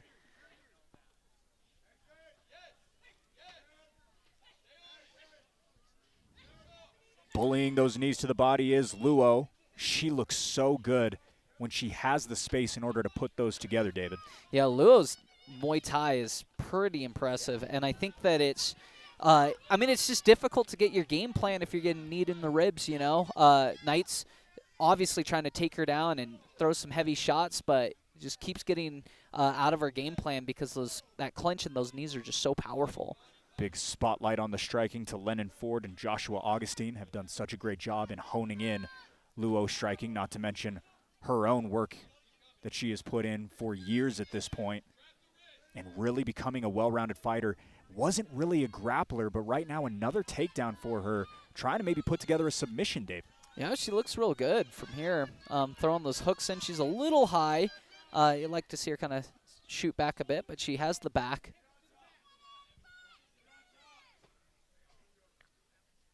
Going for the figure 4 as well, so you know she knows what she's doing from there. Knight has been submitted before. It was in August of 2024, a fight in which she was up for the entirety of it until she found herself on the short side of a trip and submission. Well, and that's the beauty of MMA. Going back to tonight, we've been talking about a lot of people's records, how they might be a better fighter than the record. Well, that's because there's so many variables in MMA. You might be up 2 rounds and then in the last moments get knocked out or submitted. Think about Marcel Archuleta just a couple of moments 100%. Stuff like that can happen. As a fighter myself, and for the fighters watching, I hope you don't put too much on your record. I know it's difficult not to because, you know, you look yourself up on Tapology or whatever, you see your record, and it might be embarrassing or whatever, but you just got to be like these girls and just, you know, be resilient and able to fight forward. Whole lot of control time here in the third and final for Xiaoya Luo. She is peppering in so many shots. Sub 1 minute to go, as now trying to wrap up a crank more than anything else. Doesn't seem to be under the chin, but certainly uncomfortable. Yeah, the first rear naked choke was way off, but it did set up that second one. Unfortunately, she wasn't able to get it. I do like, however, that Luo is being really patient from the back. A lot of fighters kind of get antsy here, and they start scrambling, and before you know it, they're on bottom after the person slips off. But she's done a really good job of just staying very calm. Calm, cool, composed. Xiaoya Luo is 1-1 when going to the scorecards. We'll have to see what the Pete Suazo Utah Athletic Commission has to say about her performance this afternoon. Nonetheless, a beautiful performance by her. Ebony Knight putting together a couple of nice moments as well, but it looks like the night belongs to Extreme Couture, David.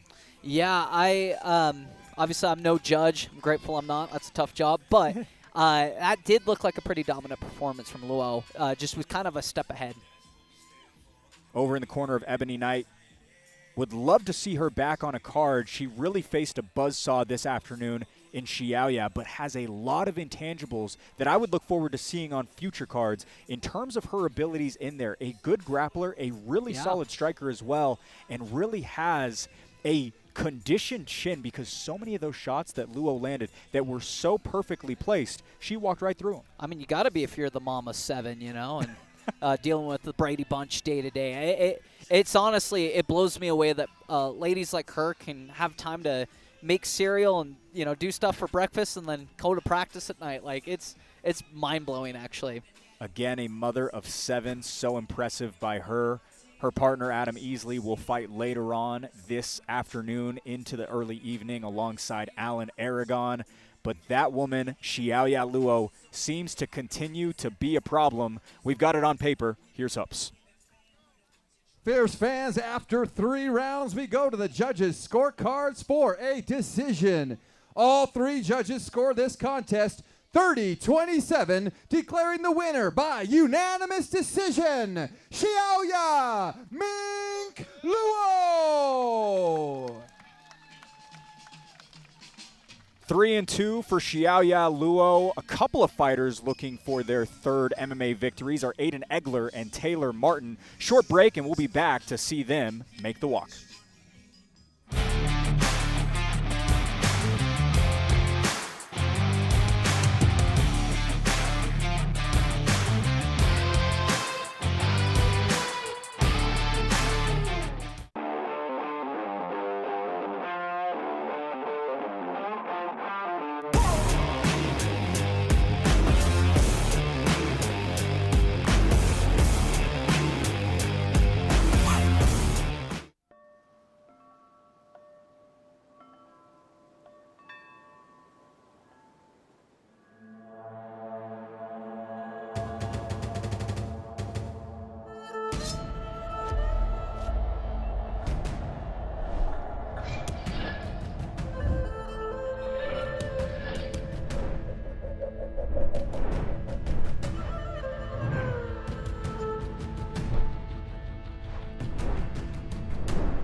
Scan the QR code on your screen for access to Fierce FC's digital program. Get the inside scoop on every fighter making the walk still this afternoon, as well as additional information on future shows. There is such a busy Fierce schedule to be had. A show in a couple of weeks, kickboxing and Muay Thai, then another one at FightCon. We'll be talking more about that later on throughout this broadcast. For right now, we got to bring out some bantamweights. Here's Hoops.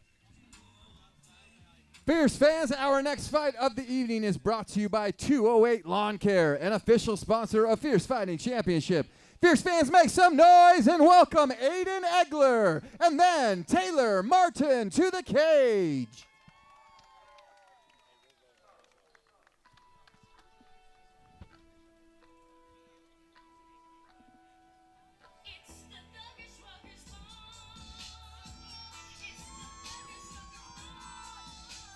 All right, another outside assignment for Agima's Aiden Egler, David. It was here that he had that emphatic 14-second finish last year. Now trying to replicate that success for amateur win number 3. Yeah, Aiden, after that win, everyone was put on notice that this guy, he can definitely strike, he can grapple. He just recently won the Battle of the Birds back in May in kickboxing, and honestly, out of all of the people at Agima Jiu-Jitsu and MMA, he definitely is one of the hardest working and most dedicated fighters. No, it's a great point. He trains 6 days a week over at Agima. He is so dedicated to the process of improving. He always seems to level up in these layoffs. It's why I can't wait to see it. And not only that, he's been working a lot with Rise Boxing, Marco Sanchez, Mary Gwen, and then comes with us at Agima and does just a phenomenal job. He's definitely one of the more difficult people to spar with for me. I mean, I've got a couple other name drops. I mean, he works with some of the best. David Kim, the man to my right, Dante Morales, amateur flyweight champion, Joel Haro, a more consistently and shiny addition to that Agima room as well. It's a perfect place for him. Oh, and don't forget Brendan Myers and Chris Anderson, who's without now 3-0. a doubt. Yeah. Chris Anderson putting together about 7 straight wins at this point. Yeah. He has been sensational. Amazing. And they call us the Littles because there's a plethora of us.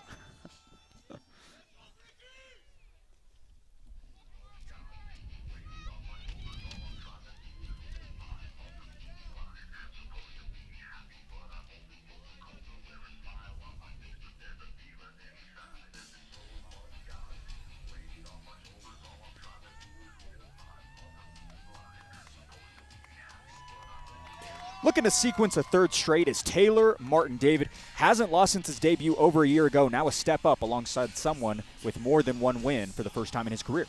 Yeah, and you have to have a lot of respect for this man, especially with the pedigree and Bang Muay Thai, just being able to put those combos together. I'm excited to watch this matchup, especially from him, because Aiden's also, quite the kickboxer, so it's exciting to see. Taylor Martin out of Outlaw MMA. They've got a few fighters on this card, one of them being Dylan Tiedman, who goes head-to-head alongside Walker Pelto later on in our coverage. There's been a lot of storylines, but that is one of the most exciting. Dylan Tiedman trying to keep a perfect record. As for Walker Pelto, he's got to get back on track. Yeah, I think this main event is definitely going to be a crowd favorite. And for this one, I mean, just seeing all these guys come up from Casper, Wyoming. I know this is technically Battle of the Border between Idaho and Utah, but Wyoming, took a bite out of Utah, right? Hey, I came through Evanston yesterday, so that Did you get fireworks? I didn't get any fireworks, although I will say that the Maverick was stacked with people trying to get Powerballs. Oh, wow. Yeah, that's a good point. And I think it's just really cool to see the region fight like this. Couple of bantamweights for this bout with our tale of the tape. 7 years separate them as Martin holds the leg up in height. Stalemated on the scale as the two toil for amateur win number 3. All right, Mike is hot for this one. Here's Hopes.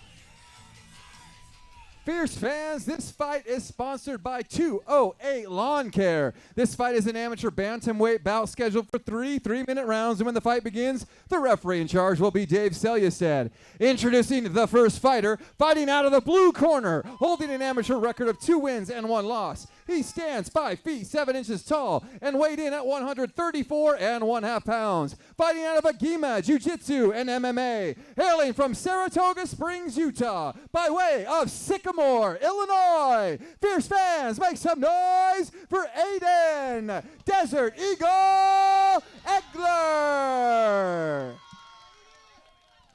And introducing his opponent, fighting out of the red corner, also holding an amateur record of 2 wins and 1 loss. He stands 5 feet 6 inches tall and weighed in at 134 1/2 pounds. Fighting out of Outlaw MMA, hailing from Casper, Wyoming. Fierce fans, make some noise for Taylor Big Clutch Martin.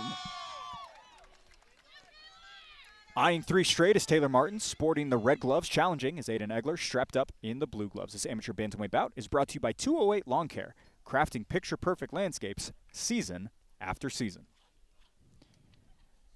Taylor Martin been so impressive again, winning 2 straight, a split decision in May, also a TKO in October of last year, and got some of those Wyoming fans here in the crowd this afternoon. I don't know if you heard that pop, David, but that was impressive. Yeah, it's pretty cool to see a big crowd from Outlaws. They got some cool T-shirts in the crowd here tonight. Short-witted are the two in their movements right now. Aiden Egler putting together a couple, some feints as well between the two. Speed seems to be a top attribute by both. Yeah, Aiden seems to be pretty quick. Martin, though, seems to be massive for the weight class and just really powerful. Great takedown from him, too. Nice aggressive entry. Has the ability to get into those tough spots very quickly. Also would like to point out to expect some front headlock entries for Martin if we should get to any of those positions. Likes to create a lot of offense from that area. Yeah, I know training at Agima, Aiden gets a ton of grappling rounds and goes with a lot of us that are pretty legit in the grappling, but it's totally a different thing when the punches are flying full speed and you have both of those options. Looked like we got a low blow. Dave Selyustad immediately closed in the distance to get a quick pause. We will play on here. Aiden Egler said green light.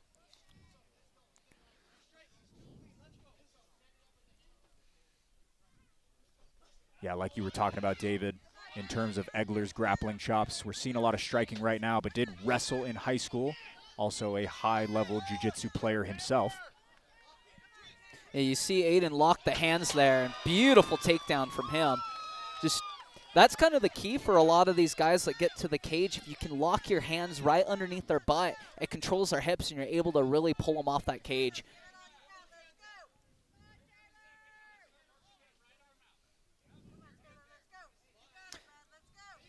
Can recall so many times in which Aiden Egler has been met with a storm of offense similar to what happened in the first minute of this one, and is able to always just weather it so well, David. 100%.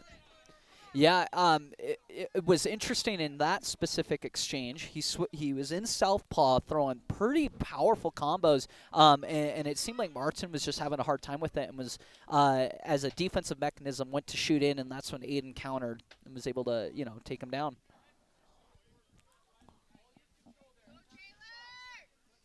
About 30 seconds to go, round one. Aiden Egler finds his way to the top in a competitive bantamweight matchup right now.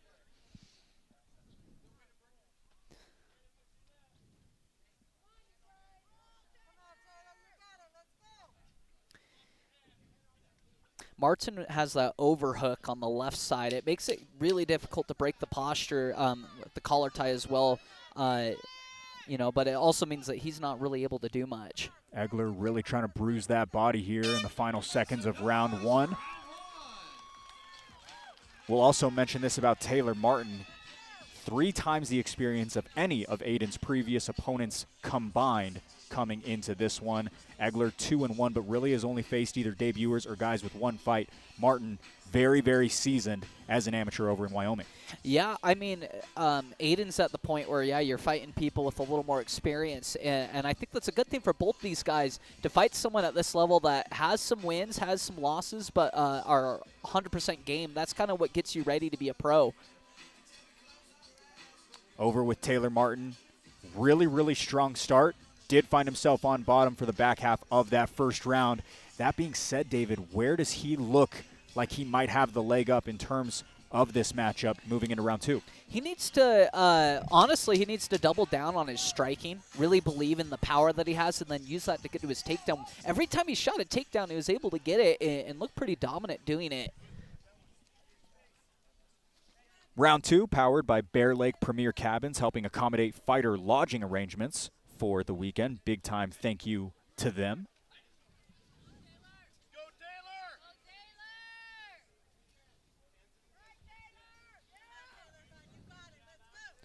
You're not seeing a lot of movement from Martin. Kind of just, he stands there, but what he lacks in the movement, he has in a lot of power. You can tell he's kind of winding up and ready to throw that right hand. Aiden, on the other hand, you see the constant stance switching and the angle cutting, the fakes. Very fluid. That knee almost went a little bit high as Egler was ducking under. And once again, Aiden able to lock those hands. That's a big improvement from some of his other fights. Just being able to get that position and that control, it makes it difficult to get away. Scoring another for Egler. He has rounded out his game so well. His striking is getting more crisp, especially after that kickboxing walk in May. Not to mention all of the wrestling pedigree that he has as he moves his way to mount and might be able to close up shop inside of round number 2. No, Aiden's definitely a prime example of why it's important to be consistent in the gym. While Martin does a great job of getting the sweep, he's just burly and powerful, man. Both fighters stepping on the plate last night at 134.5. That being said, Martin is a very strong opponent, able to find that reversal just about the halfway point of round number 2. Yeah, there's so many components to being an excellent fighter. Obviously you need to have skill, but one of those is just obviously the physical component of it, conditioning, strength. And it looks like Martin, whether it be natural or through a lot of hard work, is really strong. Trying to piece together a triangle as Egler on bottom. Does have a victory by submission. It was in his debut. You see if he can put something together once again. Martin has never been submitted in competition. He has the angle on the leg, but you can see where he's holding his hand on the bottom of the screen. You can kind of see that he's not able to really put it on. He was able to get that hand out. Now he's on top. Whole lot of dexterity by Martin trying to work his way out. Head is out of the sand trap as Egler remains on top. Yeah, great job of defending. Now he's trying to get an inverted triangle of his own from this position, holding onto the hand of Egler. Unfortunately lost it right there. Nice step over by Egler to close out round number 2.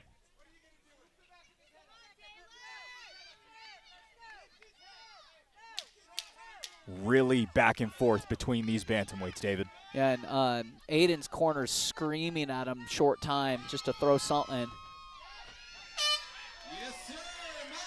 Trying to put it together a little bit more competitive than he had last year at Bear Lake, but Aiden Egler putting everything into this performance right now. Very interested to see where these scattered core cards might sit right now, David. Yeah, it's definitely back and forth. I don't know if I could really be judging this one, but I am seeing, Aiden seems to be pretty good to go, not too tired.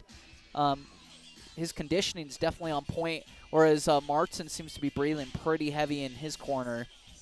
Aiden Egler draped over Chris Anderson and Dana Ristizabal. No Marco Sanchez in the corner this afternoon. He is doing a boxing event in Park City, typically someone who does lead the corner for this guy. Oh, yeah, we love you, Marco Sanchez, Rise Boxing Classic Fight Team. He's the man, and a good fierce fighter, just got a win of his own.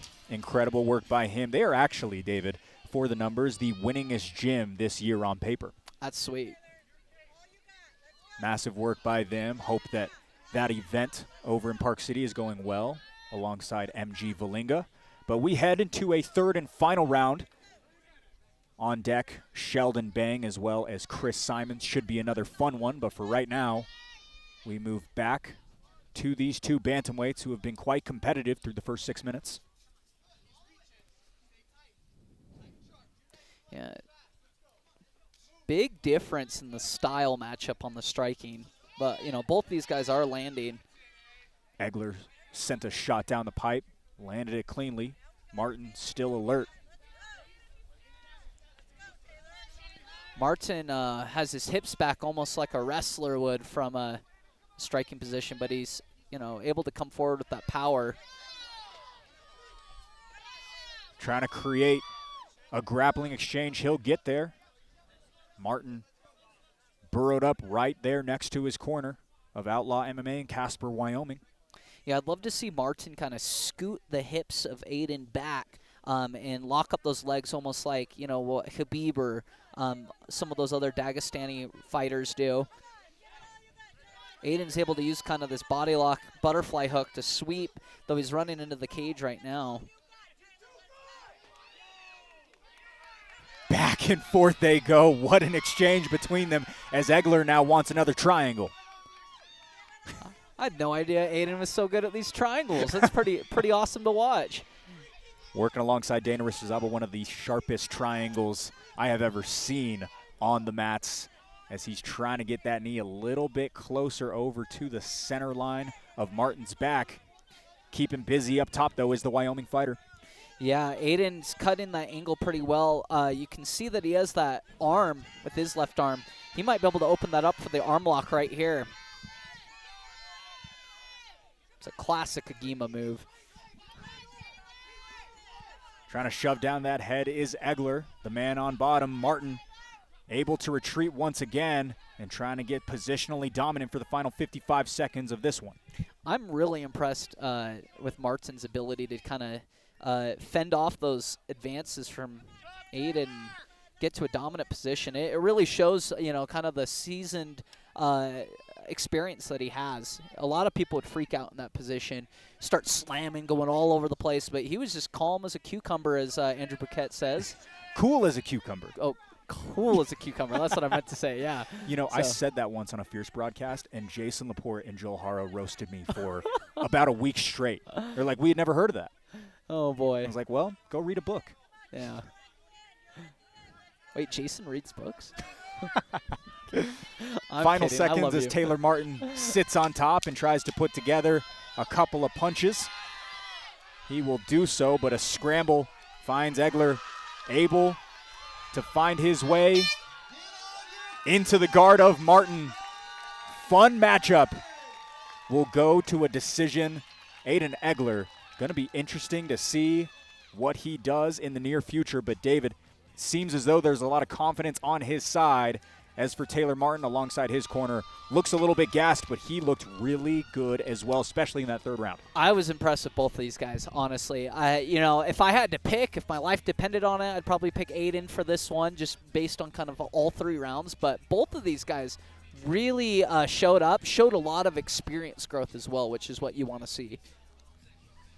Aiden Egler, a win would put him at 3-1. It would be a knockout, a submission, and now a decision. He has never gone the full time in his career, but could be maybe a title fight brewing at some point. There are so many talented fighters at bantamweight. But once you hit that 3 mark and your record is starting to look good, that is when you get into consideration for those opportunities. You know, when I relinquished the title at bantamweight, or I moved down to flyweight, I said that either Nico or him definitely would have a possibility of being a title holder at 135. And, obviously there's a bunch of other names too. But it's just cool to see kind of, the lighter weights in Utah grow like this. Taylor Martin, he had gotten 2 in a row coming into this one. Again, we had forecasted that he would be met with his toughest matchup to date in Aiden Egler, but certainly passed the test with flying colors his own. Neither of them really taking a lot of damage. It was a positional battle over anything else. Yeah, good experience for both of these guys. Obviously had some striking, but mostly it was the grappling for this one. And I think that often will happen when people are so well-versed in their striking or one, really wants to take it to the ground, and then they're kind of going back and forth. Multiple times were sweeps back and forth. Aiden Egler, his second MMA walk this year. He did lose via TKO in February of 2025. He also had a kickboxing match in May. When you talk about the Battle of the Birds, it was that eagle. It's the eagle, right? Yeah. Yeah, the eagle in Aiden Egler, as well as I think it's a crow that Callan Curtis has across his crow chest. or raven. Something like that. Yeah, it's a raven, I think. Yeah. Came away with that victory, looked really solid in that matchup. And if you count both of them, a win with the decision this afternoon would give him 2 in a row, 4 in 1 if you look at the entirety of the record, but trying to make it 2-0 at Bear Lake. We will see what the judges have to say. Hoops has made his way back in towards the cage. We will see how things look as we send it to the center. Fierce fans, after 3 rounds, we go to the judges' scorecards for a decision. Judge Nathan Burbank scores this contest 30-27 Egler. Judge Dan First scores this contest 29-28 Martin. And Dennis McMahon scores this contest 30-27, declaring the winner, Aiden Desert Eagle Egler. There it is, the Desert Eagle, 3-1 for him. That is 2 in a row in a fierce combat setting. Great work by him as we move forward and look ahead. 10 pounds up at featherweight. Sheldon Bang and Chris Simons are up next. We'll take a quick break and be back with more live at Bear Lake. The energy in there, it was so fun that I know, we have to do this again.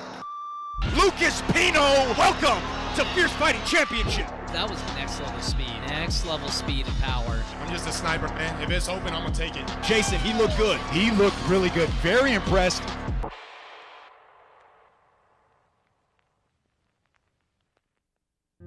We're super excited to bring BLMH Bear Lake Clinic to Garden City.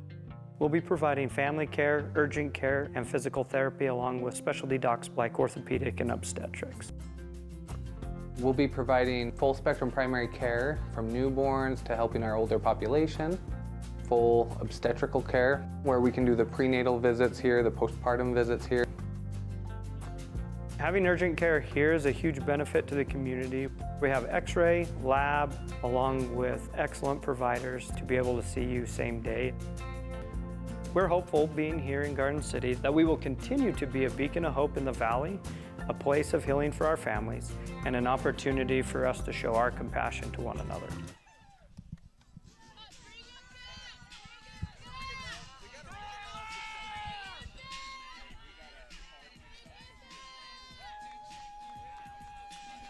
Aiden Egler and Taylor Martin. Aiden Egler and Taylor Martin, please come back to the cage, please. Aiden Egler, Taylor Martin.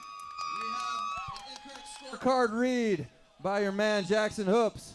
All right, welcome back out into Bear Lake. It looks like we have some wires crossed in terms of the judges' scorecards. We've got to reread these.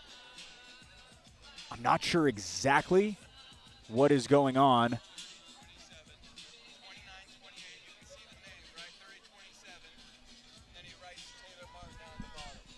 So it looks like there were just a little bit of confusion in terms of the judges' scorecards. We're hearing stuff from a couple of different sources.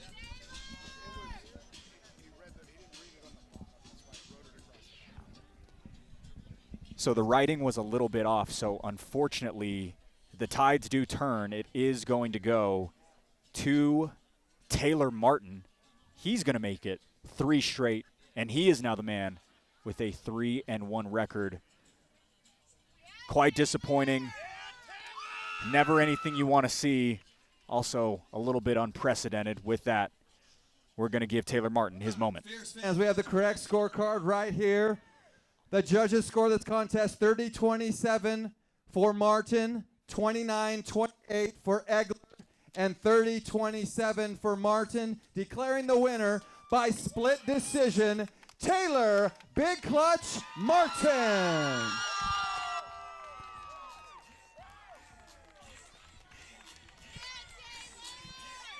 David, we've seen this before, but I don't know if we've ever seen it where it's fully announced they exit the cage and come back. This is a little bit different than anything we've ever dealt with before. This card's been unique. Unique is a great word for it. It's been unique, and obviously stuff happens. There's so much going on, so many moving parts, and you got to be grateful to everyone who's doing it. You feel bad for both fighters, though. Taylor Martin didn't even look excited to win, and now Aiden's probably going to go back home kind of bummed. And I will say this as well, just in defense of Jackson Hoops, he showed us what the card looked like. It was a little bit confusing in the way it was laid out. All being said, we got to continue on with this card. Chris Simons, Sheldon Bang, they are up next. Let's get it back over to Jay. Fierce fans, our next fight of the evening is brought to you by Bear Lake Memorial Hospital, an official sponsor of Fierce Fighting Championship. Fierce fans, make some noise and welcome Chris Simons and then Sheldon Bang to the cage.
All right, long time since we've seen him. Here is Chris Simons. David, a guy you share the room with who's looking to hop back into the win column after 2 years away.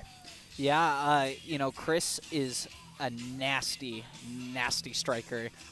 He has the flow and he has the dedication. He used to be an ultra-marathon runner, so you know that he has the cardio to keep up with it, and he's super athletic. I'm excited to watch. A little bit more about the intangibles. A lengthy 5'10" frame at featherweight. That is priceless. Yeah, he definitely has the reach. I know when I spar him, it's a hard night out, and it's very impressive to just watch him get into his flow state. That's really the key to victory for him here tonight. Chris Simons' first fight since August 11th of 2023. That is 2 years removed from competition. Where has he gotten better as you share the room with him? He's been married. He has a kid now. And I think those things have actually been beneficial, just seeing him kind of mature and grow. And he's starting to find his own with the striking, watching a lot of the fighting nerds, Rufy specifically, Carlos Prates. He's definitely a film junkie, always watching the film on different fighters. Certainly a showman when striking. Excited to see him in that featherweight frame alongside Sheldon Bang.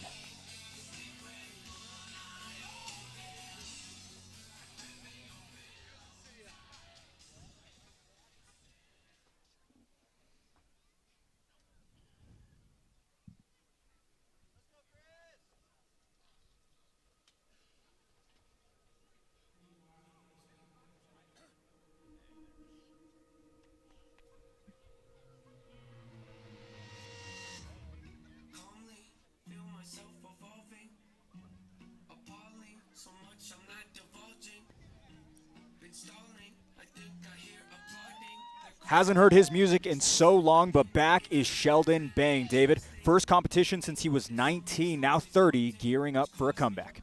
And since I'm closer to 30 than 19, I can understand where, this is a young man's game, but it's an awesome opportunity, and you only live once, so you might as well get in there while you have the chance. So proud of him for showing up and 30 and fighting. Yeah, first fight in over a decade. April 11th, 2015, the last time he graced the cage. Between the two of these, a total of 12 years away from it. It'll be interesting to see who has more cobwebs that they got to shake off. But all being said, Sheldon Bang moved to Wyoming in 2016. Originally from Maine, he was a wrestler, the 2014 Class A state champion in Maine at 132 pounds. Really, really solid grappler. All looking forward to moving to to Wyoming, I should say, back in the day because he wanted more opportunity. He found Outlaw, and that has kind of been the story. This is the opportunity to put him back inside for competition. Yeah, hopefully he can be an outlaw here tonight and get the win, robbing it from Chris. And I think it's just really cool to see him be able to come out with other teammates too and show up. Long time coming for this pair. Sheldon Bang plays senior at 30 years of age. He also hits that 6-foot mark. Weight's all clear for the featherweights. 2-2 for the Wyoming fighter, dancing with 2-1 for Simons. Should be a good one. Let's get it going with Jackson. Fierce fans, this fight is sponsored by Bear Lake Memorial Hospital. This fight is an amateur featherweight bout scheduled for 3 3-minute rounds. And when the fight begins, the referee in charge will be Dave Selyustad. Introducing the first fighter, fighting out of the blue corner, holding an amateur record of 2 wins and 1 loss. He stands 5 feet 10 inches tall and weighed in at 145 1/2 pounds. Fighting out of Agima, Jiu-Jitsu, and MMA. Hailing from Orem, Utah, by way of Stafford, Virginia. Fierce fans, make some noise for Chris Simons. And introducing his opponent, fighting out of the red corner, holding an amateur record of 2 wins and 2 losses. He stands 6 feet tall, weighed in at 143 1/2 pounds. Fighting out of Outlaw MMA, hailing from Casper, Wyoming. Fierce fans, make some noise for Sheldon Bang! First time in a long time for Sheldon Bang in the red gloves. Chris Simons stands across in the blue. This amateur featherweight bout is brought to you by Bear Lake Memorial Hospital, protecting the lives of the people of Bear Lake for 88 years.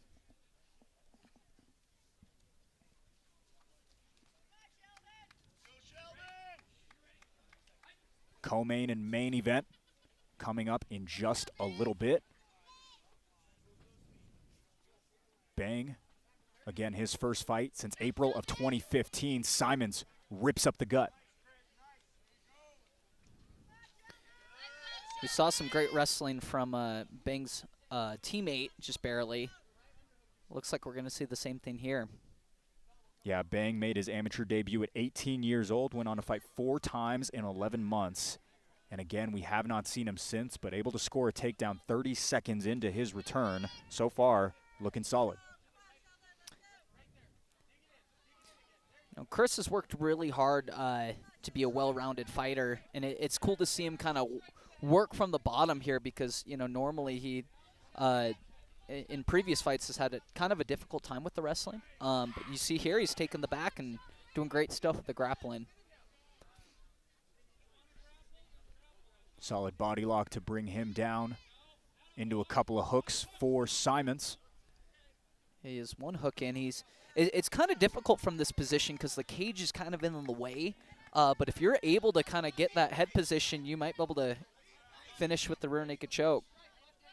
Simons, no submission victories in his resume. Bang, been submitted, but that was way back in November of 2014.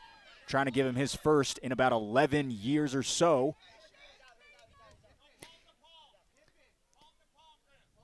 His coach is telling him to go to that gable grip, short choke, the Matt Hughes.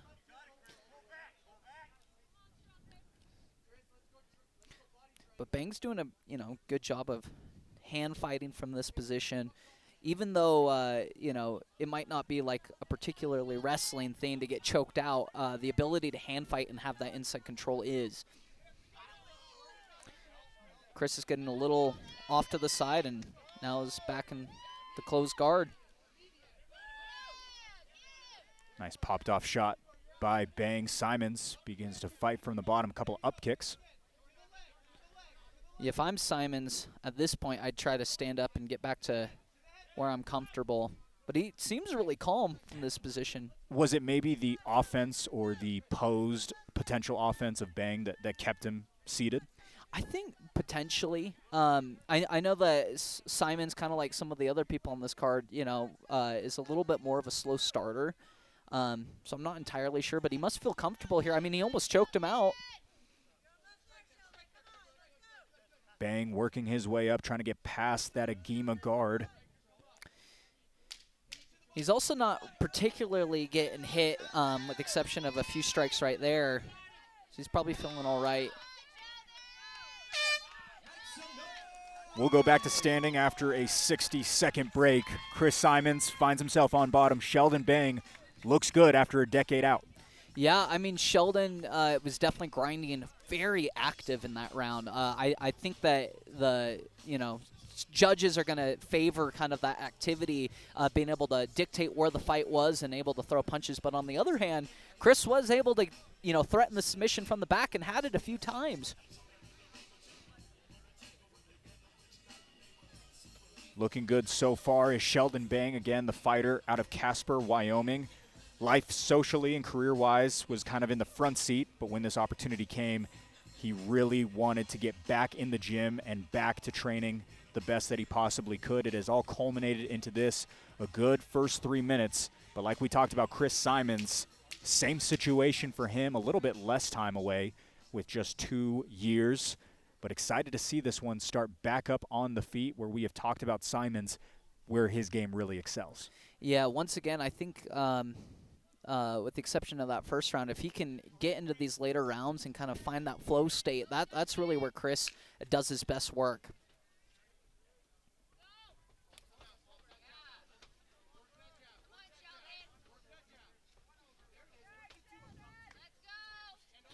Sheldon's been doing a good job of coming forward, though, using the low kick. He's a shorter fighter, obviously, shorter reach as well, but he's doing a great job of using the kicks to get into range and then throw up high. A couple of wide swings by Simons. Punishing blow right towards the breadbasket as Bang moves his way inside, trying to grapple once again. And Simons is doing a fantastic job, reversing the angle, and now he's trying to take his back right here, but might get thrown with the body lock, or the headlock, my apologies. One of the issues with doing that arm or that headlock from that position is sometimes you can get your back taken, but Bang did a fantastic job of recovering the position and getting on top. Back to his bread and butter. Just about 60 seconds into round number 2. You got to be careful if you're Bang from this position. You already see he brought his head down earlier, got head kicked with a nasty up kick, and so, yeah, you got to be careful. Simons staying busy on bottom. There once again. Read it like a book, David. I've been around the block a few times. Happy to have you with us here. Live right on the border. Battle at the Border 2. Fierce Challenger Series 16. David Kim also has a fight coming up in a couple of weeks. October 3rd, live from FightCon at the Salt Palace. That should be good. I'm super excited and super grateful to be doing something I love. And that's why I love this fight. Both of these guys are late 20s, early 30s, and they're still finding the time with careers and families to do something that they love. So we're just grateful to have the opportunity to do this in front of all the fans and for a great promotion like Fierce Fighting Championship. We were burdened by weather throughout the afternoon, and earlier on in the card, it has dried up, and Sheldon Bang now piecing together a solid round 2, 40 seconds to go in the frame. I think Sheldon's kind of feeling that he has the grappling advantage, so he's been going back to that. But Chris, I mean, earlier he landed a nasty right hand. Just fantastic. Ripping uppercut by Simons. That might be his best strike, David. Yeah. Once again, you got to be careful throwing down with Mr. Simons. Ripping for that home run hit once again.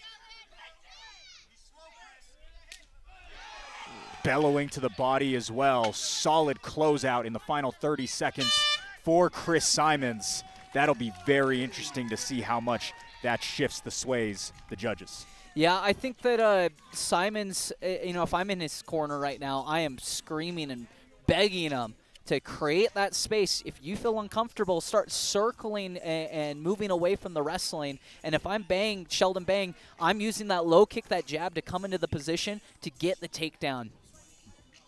Hung over the top of Chris Anderson is Chris Simons. Put a lot into those final seconds. But, David, he needs 3 more minutes, and it is anyone's game right now. Yeah, this is one of the tough parts of fighting is, you kind of have a difficult time when you're, obviously he's a bigger featherweight, cut a lot of weight. Hopefully he can come back here and finish it out strong. Looks to be alert. More so just needed to hang over the top of Chris Anderson. What a teammate Chris Anderson is. Oh, we love Chris. Couple of corner assignments for him as Court McGee is likely warming up Alan Aragon for their walk in the co-main event in just a few moments. But 3 minutes still headed into round number 3. Presented to you by Bear Lake Memorial Hospital. Been around for 88 years. And a big support of this show. We thank them for all of their accommodations this week. Sheldon's looking pretty fresh too, but Chris was able to kind of go from the corner to looking calm and collected again, as cool as a cucumber. A couple of nice bruising leg kicks land in the early going of round 3 for Simons as well. You'll notice Simons kind of has this back and forth. He shifts his weight so well. Yeah. I think it's just kind of figuring out the timing. Especially Sheldon's just doing a great job. He kind of has a herky-jerky bouncing motion that he does to come into range.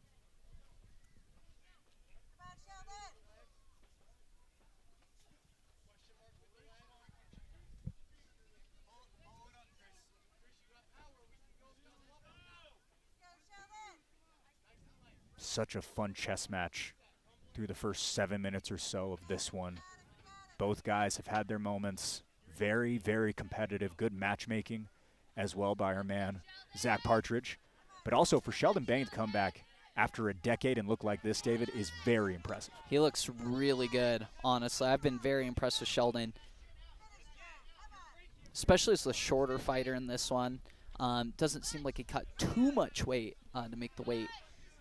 It's good to see, and it seems like he might have an advantage with the lack of weight cutting as well. 143.5 on the scale last night, but a couple of slingshots over the top for Simons forces Bang to close distance. And that is exactly what Simons needs to do if he wants to win this fight. Every time the clinch comes up, he needs to disengage and start throwing again. Use those uppercuts and overhands as well as the straight punches too. Back with another couple of big swings. Sheldon Bang trying to get it back to where his bread is buttered. Sheldon's relentless with that wrestling. 3 of his 4 fights have hung in the balance of the judges. He is 2-1, win going to the decision. Looks like we might have some more tight scorecards coming up in about 35 seconds. There's got to be a sense of urgency for Simons on the bottom here to get up and go back to that striking where Sheldon's already working hard on the guard pass. And now likely the question that people are having is, was it the damage that Simons put together, or was it the control time put up by Sheldon Bang over the course of the last 9 minutes? Yeah, and I think it also is dependent on how your opponent reacts, where, if Sheldon would have been wobbled a lot, maybe the judges would have scored it a little bit more for Simons, but you never know in this situation. And Bang has stayed stoic throughout every single one of those clocking shots that Simons has landed. We will go back and rely on the Athletic Commission. 10 years away, you wouldn't know it. Same can be said about 2 full calendars away for Chris Simons. But Sheldon Bang, couple pats on the back for Outlaw MMA. Again, they will have one more making the walk in our main event in Dylan Tiedemann. But for right now, he seems to be happy with that performance. Be interesting to see if he really starts competing a lot more. Again, 4 fights in 11 months at 19 and 18 years of age. Now at 30, got to wonder what the future holds. You only live once, guys. Got to do what you love. Chris Simons looked so good in there as well. The striking abilities of him, like we had discussed and kind of teased the entire audience with, he showed out for sure. Not a knockout win like he was probably hoping for, but hope to see him on a Fierce card very soon. If you're at home, I hope you could see some flashes of greatness coming from Chris and just how sharp he looked in there. Really, really solid work by him. Again, it's been great to be out here in this beautiful park, Heritage Park, I should say, in Garden City, Utah. Population, 737 people in totality. A lot of these people who have pulled up the chairs for this afternoon live in Montpelier, just about 30 minutes up the road. That is where Memento Mori, the gym that's been so active this afternoon as well, come from. But very excited to potentially have more opportunities to come here to Bear Lake sometime down the line. Seems like MMA's growing out here in 100%. Bear Lake. You know, welcome to the Caribbean of the Rockies. And part of the reason that it is growing is, and this is from the city, is that we are putting together these shows. And we were here last year, and a lot of people have really wanted to get integrated into the martial arts space. It's a great spot to do it, and excited to see if we do a few more down the line, maybe a little bit closer to the summer months than the fall months, so that we don't have to deal with the elements in the afternoon. But all that being said, it has been fun so far as we've got 2 more on deck. You know, I wonder, they do have the notorious raspberry days where you can go to LeBeau's and get that raspberry shake. That might not be the worst calendar date. Those raspberry shakes are absolutely delicious. Woo! Cody Bunderson, Sage and Champneys, Zach Partridge, they have been here for a couple of days during Raspberry Days, just marketing, trying to get as many people locally to come out and support this show, and it has been a solid show out for them. We've got the scorecards in order. Here's Jackson. Fierce fans, after 3 rounds, we go to the judges' scorecards for a decision. Nathan Burbank scores this contest 29-28 Simons. Dan First scores this contest 30-27 Simons. And Dennis McMahon scores this contest 29-28, declaring the winner by unanimous decision, Chris Simons. Back with another win for Chris Simons, his first via decision. Congratulations to him and the Agima crew. We've got another Agima fighter in Alan Aragon making the walk in just a little bit. Don't touch that dial. More Fierce Challenger Series 16 live from Bear Lake. Sir, flex I do work. Say something like Mike. He's out of sight. Whoa, you done got me pipe. You man like I. Inside the spot.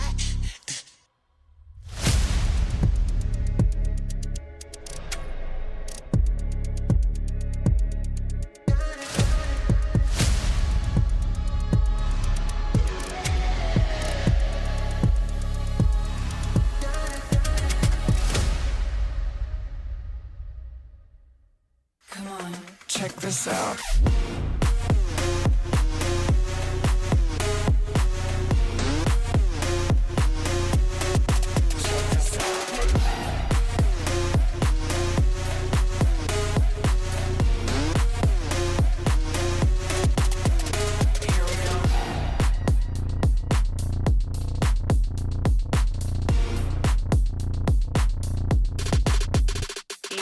Check this out.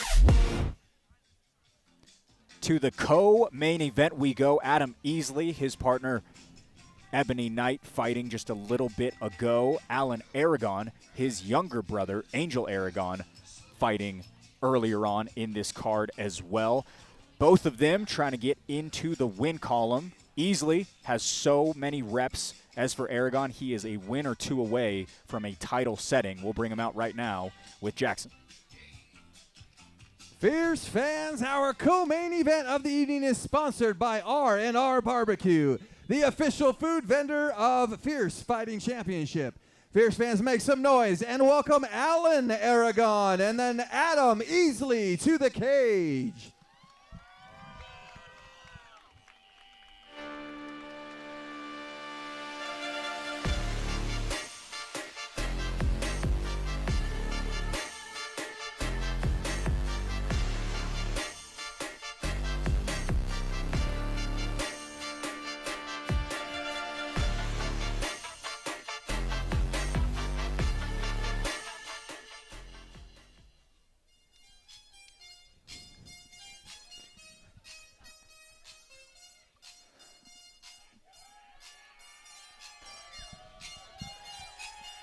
All right, an attempt to get back on track tonight for Alan Aragon. David, he had won 3 straight before being met by a buzzsaw in Lane Dalton, but a championship setting is still in the sights of the Agima fighter. Alan personifies what it means to be a fighter.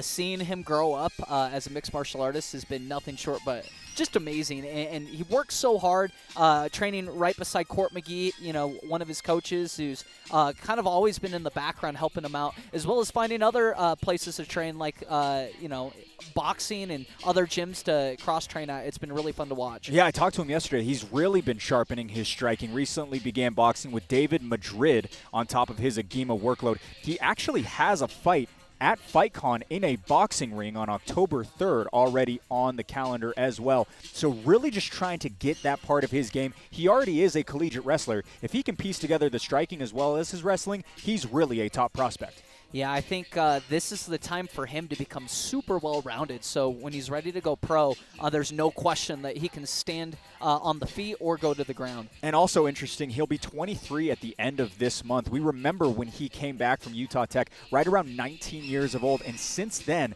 he has just gotten better and better with every walk. Yeah, he's a prime example of how you should approach your fighting career as an amateur. Alan Aragon looking to make it 4-2 alongside Adam Easley, who we will lay out for.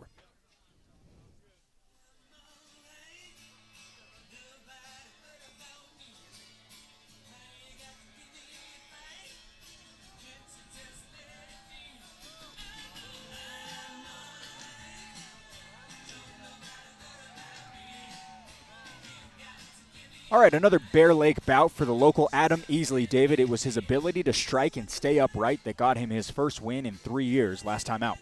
Yeah, Adam Easley, he's just one of those consistent people when it comes to the fight game in this area, and it's super cool to watch him and also his partner be on this card together.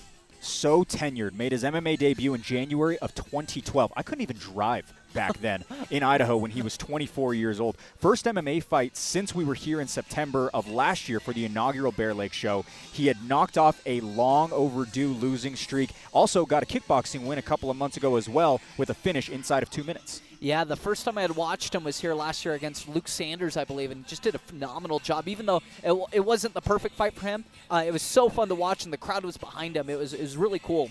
Likes to load everything into his kicks, also targets the core very often. Adam Easley, the local fighter here. Tail of the tape, our co-main coverage heads to the welterweights. Late 30s for Easley, early 20s for Aragon. Easley, the taller of the two at 6 feet, 2 pounds, divide the welterweights as well with a lot of reps for Adam Easley, juxtaposed with fight number 6 for Aragon. All right, already inside to trigger the action is Hoops. Fierce fans, this fight is sponsored by R&R Barbecue. This fight is an amateur welterweight bout scheduled for 3 3-minute rounds. And when the fight begins, the referee in charge will be Dave Selyusted. Introducing the first fighter, fighting out of the blue corner, holding an amateur record of 3 wins and 2 losses. He stands 5 feet 10 inches tall and weighed in at 170 pounds, fighting out of Agima Jiu-Jitsu and MMA, hailing from Orem, Utah. Fierce fans, make some noise for Alan El Oso Aragon. And introducing his opponent, fighting out of the red corner, holding an amateur record of 6 wins and 8 losses. He stands 6 feet tall and weighed in at 167 pounds, fighting out of Cache Valley Martial Arts and Memento Mori, hailing from Bear Lake, Idaho. Fierce fans, make some noise for Adam Easley. Kicking off the co-main is Adam Easley in the red gloves. Back for another is Alan Aragon, fitted in the blue. This welterweight bout is served up by R&R Barbecue, the official food vendor of Fierce FC.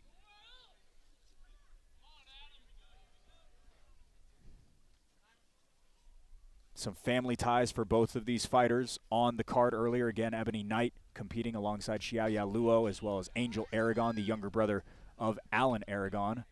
These two meet in the middle in our co-main event. Yeah, if you've ever seen an Easley fight, he always comes out with strikes to the legs and to the body with his kicks. Really piecing it together well right now. But looks like the equilibrium might be off as Aragon now targets that neck. Aragon wrestling at Utah Tech, formerly Dixie State, and also wrestling at the prestigious Mountain View High School with Court as a coach. He has been a pillar of his support system since he got to Agema years ago and has really put together quite the amateur career. Faced Lane Dalton in March, wasn't able to come away with the win, but was one away from a title setting.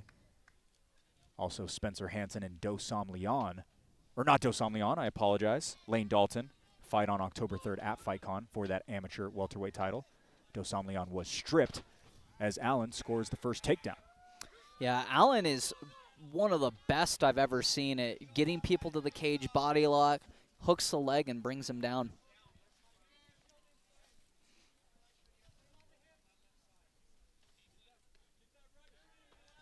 Easily with more fights than all of Aragon's previous opponents combined.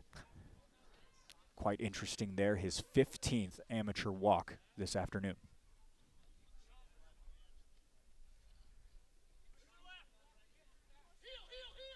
Speaking of guys and only living once, it's awesome to see him in his now late 30s. We're talking about continuing to fight. That's cool, and it shows that he really loves what he does. 13 years. About 60 seconds remaining early on in round number 1 of a possible 3. Aragon moving his way to mount as the wind starts to pick up out here in Garden City. I'd probably like that if I was fighting, honestly. Really? Cool you down. Oh, yeah. Oh, yeah. Feel nice. Keep the body temperature a little bit lower. That canvas might be pretty cold, though, if you got that wind chill. A little frosty to get slammed on. Now trying to put something together. Aragon really unloading with about 30 seconds to go in round number 1. He's doing a good job, just really pouring it on.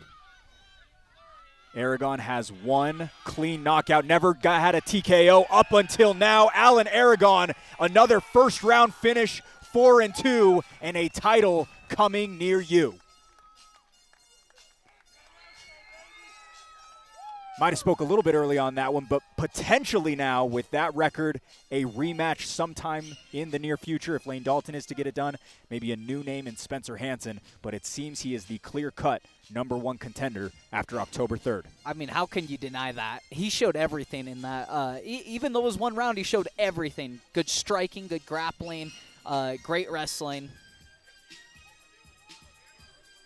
What a win by Allen Aragon. Again, he had a clean knockout of Randy Kopczynski in July of 2024, but had never put together a TKO like that, the ground and pound leading to the finish, but really mixed in the martial arts all together.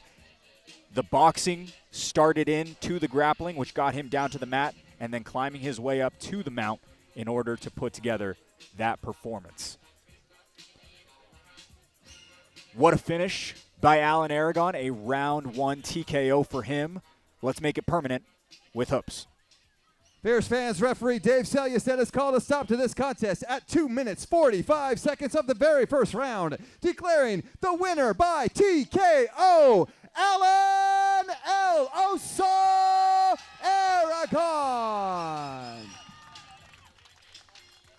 Co-main event in the books, Walker Pelto, Dylan Tiedman, the final 2 to make the walk this afternoon. We will be back with them in our main event at Fierce Challenger Series 16.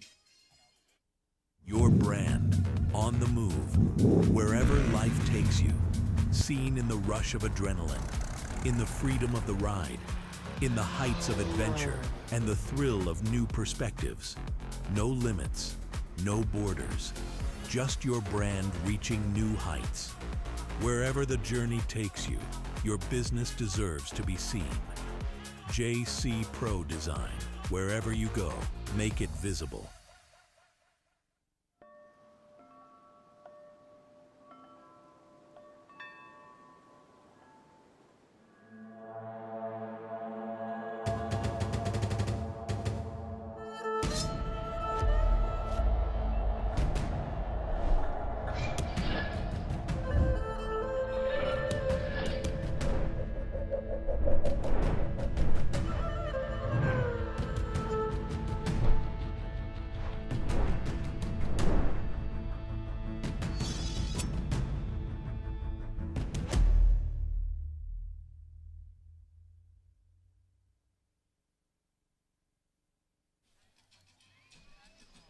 Back at it again. 16 fighters have made the walk. Only 2 remain. Dylan Tiedman out of Casper, Wyoming, as well as Walker Pelto, who resides just a little bit up the road. Let's bring him out right now with Jackson.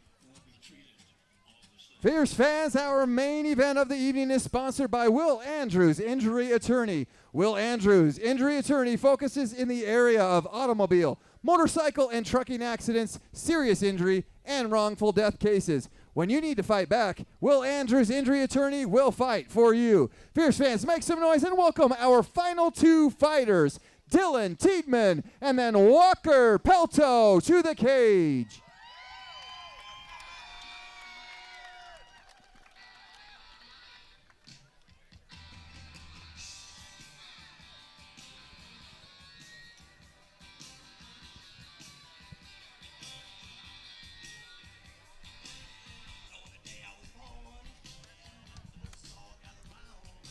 Looking for a third inside 7 months is Dylan Tiedman. David, a firecracker from the jump who will welcome any chaos coming his way for the next 9 minutes.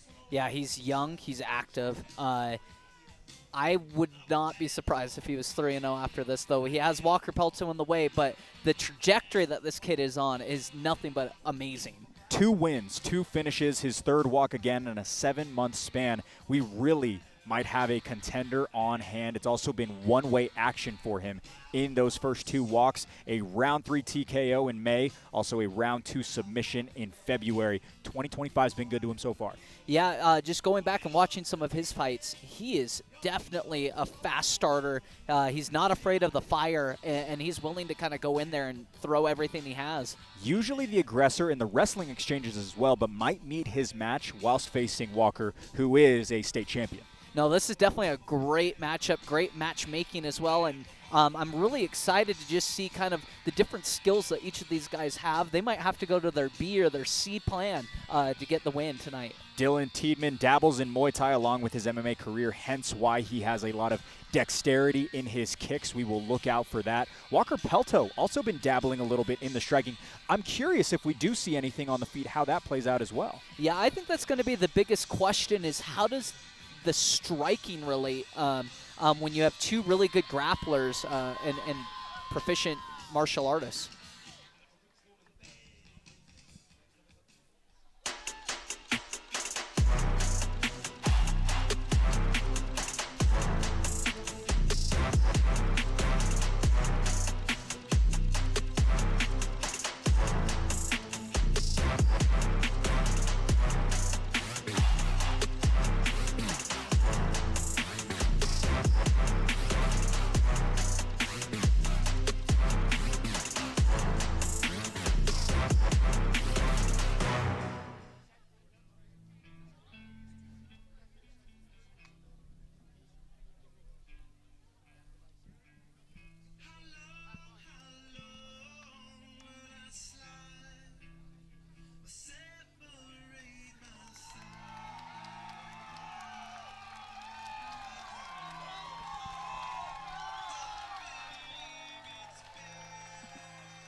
No better place to compete for this man. Enter Walker Pelto. David, he met his match in May, but has fired him up for a return in front of his hometown crowd. Yeah, he is definitely the man that everyone has come to watch tonight.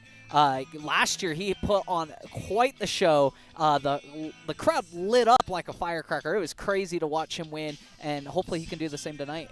Yeah, faced Micah Murdoch here at Bear Lake last year. It was right when the sun was coming down, and it got really, really cold on that canvas. He put together quite the wrestling performance. Also got married 3 weeks ago. Honeymoon was in the Bahamas. He was on a cruise, so congratulations to him and his new bride, Samantha. He said it was a little bit harder to make weight this time around, given all that all-you-can-eat on that ship.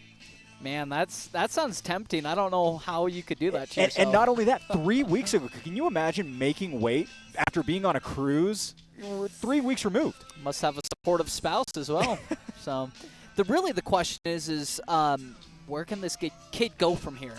Main event courtesy of Will Andrews, injury attorney. 1 year older and 1 inch shorter is Walker Pelto. Tiedman, the slightly larger middleweight on the scale last night. Pelto pushes for a 4th win, and Tiedman tries to keep that record unscathed. All right, inside to set the table, we go to Hoops. Fierce fans, this is your main event. This fight is sponsored by Will Andrews Injury Attorney. This fight is an amateur middleweight bout scheduled for 3 3-minute rounds, and when the fight begins, the referee in charge will be Dave Selyusted. Now, one more time, I need everybody tuning into the pay-per-view and everybody here for the Battle at the Border at Heritage Park in Garden City, Utah. From the seats in the back to the table seats and all the way down to cage side. Put your hands together and make some noise!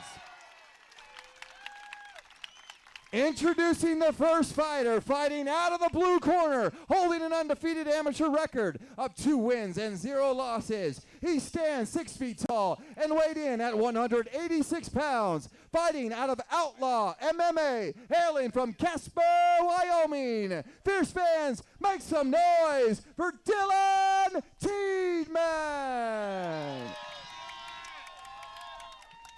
And introducing his opponent, fighting out of the red corner, holding an amateur record of 3 wins and 2 losses. He stands 5 feet, 11 inches tall, and weighed in at 184 pounds, fighting out of Memento Mori, hailing from Montpelier, Idaho. Fierce fans, make some noise for Walker Pelto.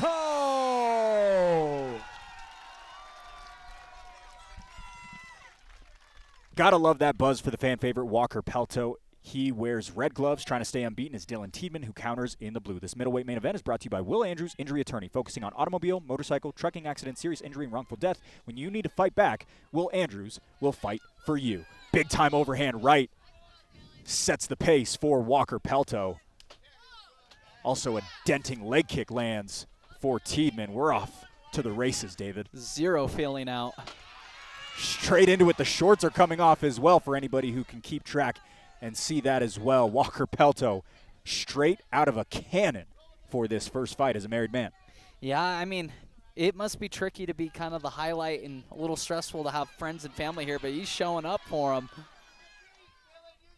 Again, he has dropped his last 2, only to tough competition. Jason Ergel in December for a middleweight title. It was the fastest ascent from debut to title opportunity in Fierce FC history. Then facing a tough name in May of this year. Walker Pelto trying to get back into the win column with this one. So far, a solid start for him, 60 seconds into round 1. Yeah, and that's really the question for Pelto, like where do you kind of go from here? Because he started off super hot when he first came onto the scene and then had some roadblocks and some setbacks, but that's to be expected out of any fighter, and it's good to have those experiences as an amateur.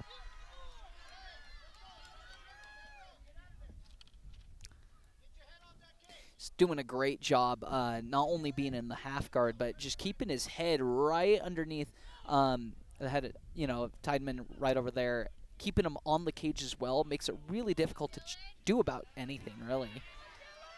Tiedemann has definitely not dealt with the grappling level of a guy like Walker Pelto, but he was the one who really initiated that striking battle in that first exchange. Was not expecting that as he bludgers to the body.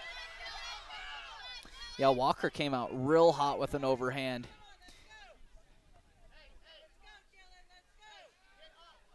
It's interesting to see Dylan kind of scooping underhooking the leg of Pelto. I don't know if he's trying to do some sort of half guard sweep, something here, but I don't know if that's the best idea in this situation, just because now you're trapping that arm and you're not able to defend yourself as he gets it out. And already in closed confines there with the cage in the way, not a whole lot of opportunity to find his way out of a tough spot. And Walker's a big guy. I mean, this isn't the first time that he's kind of been able to get on top of somebody. Thinking last year to Micah Murdoch, he was able to kind of do a similar game plan and just dominate from the top mount in half guard positions.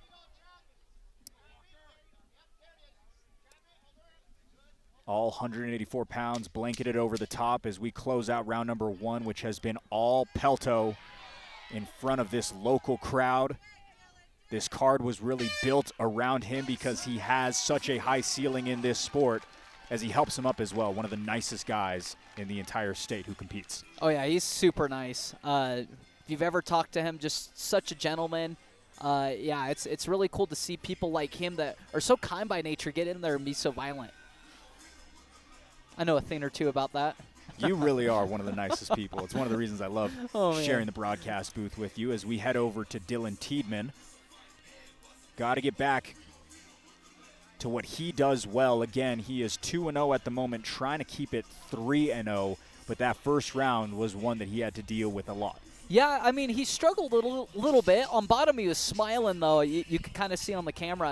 And so I wonder if he just kind of decided to wait it out and be like, okay, I'm going to try it next round. Holds a lot of volume and power behind his punches. He is so speedy and imposing. We'll see if the start of this round has a little bit of a different tune to it. Dave Selystedt been doing such a good job, fresh and ready to go for another 3 minutes in our main event.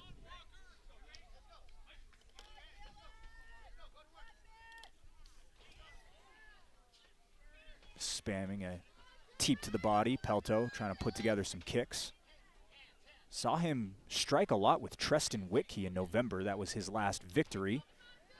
Piecing it together well. It looks so new and improved when we talk about the stand-up for Pelto. But Tiedemann now trying to play a little bit more of his game. Nice knee by Pelto. Yeah, I think that kick made him a little cautious, but he was able to get back to that front headlock and get quite the unique exchange right there. Unorthodox way to find their way to the mat. Dylan Tiedemann now in an inverted guard as Pelto tries to soften the body. I think this is officially known as donkey guard. Is it really? Are you trying to be funny? I'm not. I was curious. No. You can be funny all you want if you want to, David. I don't mean to sound like no. You can't. The donkey guard's when you're inverted and then you're kind of locked up in a closed guard. Tiedemann's corner calling for him to take the back. Might have a little bit of wiggle room in order to do so. David, what do you see?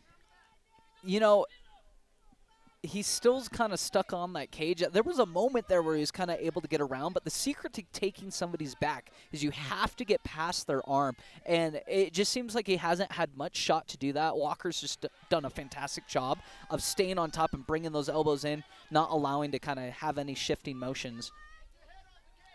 He has been so positionally dominant in nearly every walk he's made, barring that Deshaun Griffin loss. Doing more of the same, very similar to how it was when he faced Micah Murdoch last year here at Bear Lake. You see Walker's, seems to be pretty confident extending out on his strikes. You definitely see the growth from him. And, even to last year, he was a pretty green fighter, just was super talented and had the wrestling pedigree to back it up. But now you're kind of seeing a little more well-roundedness from him. I mean, right now he's kind of going for a head and arm submission.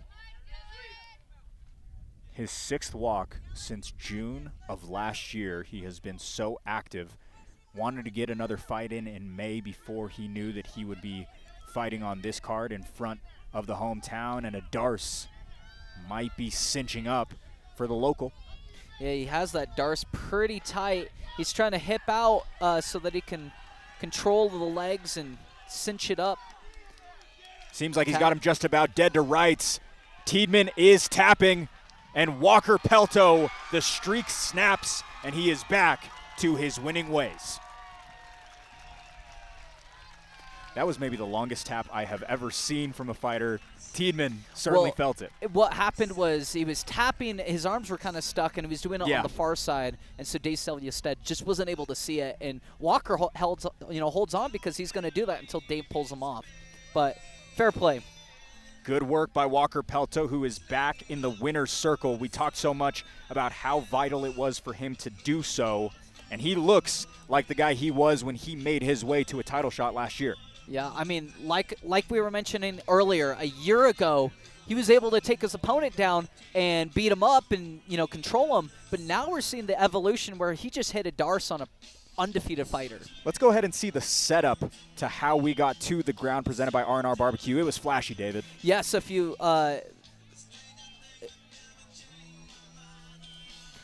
if you look at it, just kind of coming up right over here, what he's able to do is, kind of got in this crazy exchange right here where he's inverted. And then moving forward, he was able to get the head and arm right over the top and then cinch that near side arm through to finish the choke. What a job by Walker Pelto to get that finish, a second round submission for him. Now 4-2, and he is really becoming a veteran of this fierce cage. Let's go ahead and make it official. Final time tonight. Here's Jackson Hoops. Fierce fans, referee Dave Selyusted has called a stop to this contest at 2 minutes and 49 seconds of the second round, declaring the winner by submission due to a Darce choke, Walker Pelto.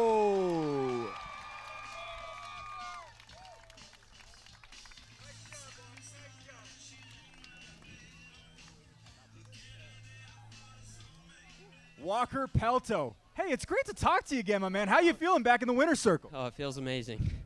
Talk to me a little bit about that matchup. Specifically, I want to ask you about this Darce because he was tapping for a while before you let it go. A veteran move by you to go until he was pulled off.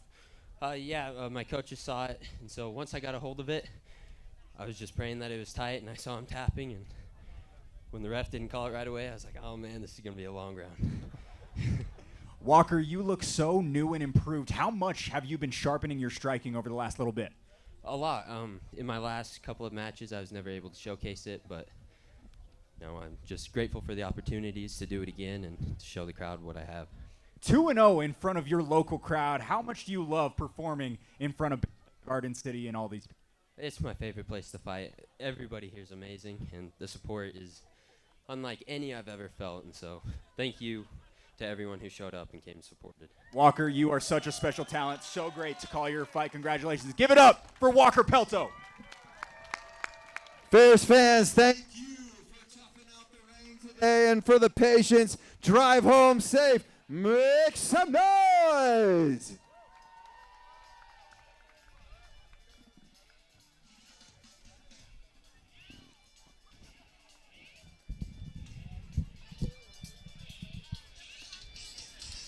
So Walker Pelto looks like he is just picking things up as we welcome you in to the Fierce Challenger Series post-fight show.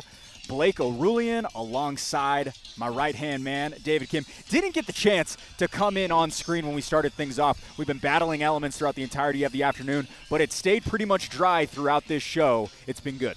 Yeah, I mean, outdoor shows are unpredictable, but we are in one of the most beautiful places in the Rocky Mountains doing some MMA, and it's been such a pleasure. David, a lot of solid talent. Who really stuck out to you tonight? There were a few people, but I don't think you can go wrong with Walker Pelto and the evolution that he has shown as a mixed martial artist. Starting his career off as mostly a wrestler, he was able to get a pretty nasty Darce choke in the main event tonight.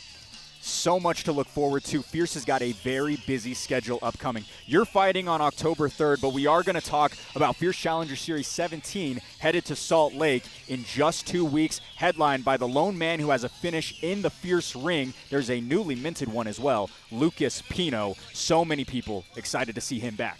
Yeah, if you were there in May and you saw Lucas Pino get that knockout, it was one of the coolest things I've ever seen in combat sports. So you're going to have to check it out here in a little bit. Well, David, you were so fantastic this afternoon. Thank you so much for making the trek up here. An absolutely fantastic job out of one of Agima's best. So much fun this afternoon. Thank you all so much for watching. For all of us here at Fierce Fighting Championship, from those who set up the cage to those who do this broadcast in Pat's Media as well, Ryan Piccolo alongside Paul Anderson, so many others who we could name. But thank you all so much for watching, and we will see you in just a couple of weeks.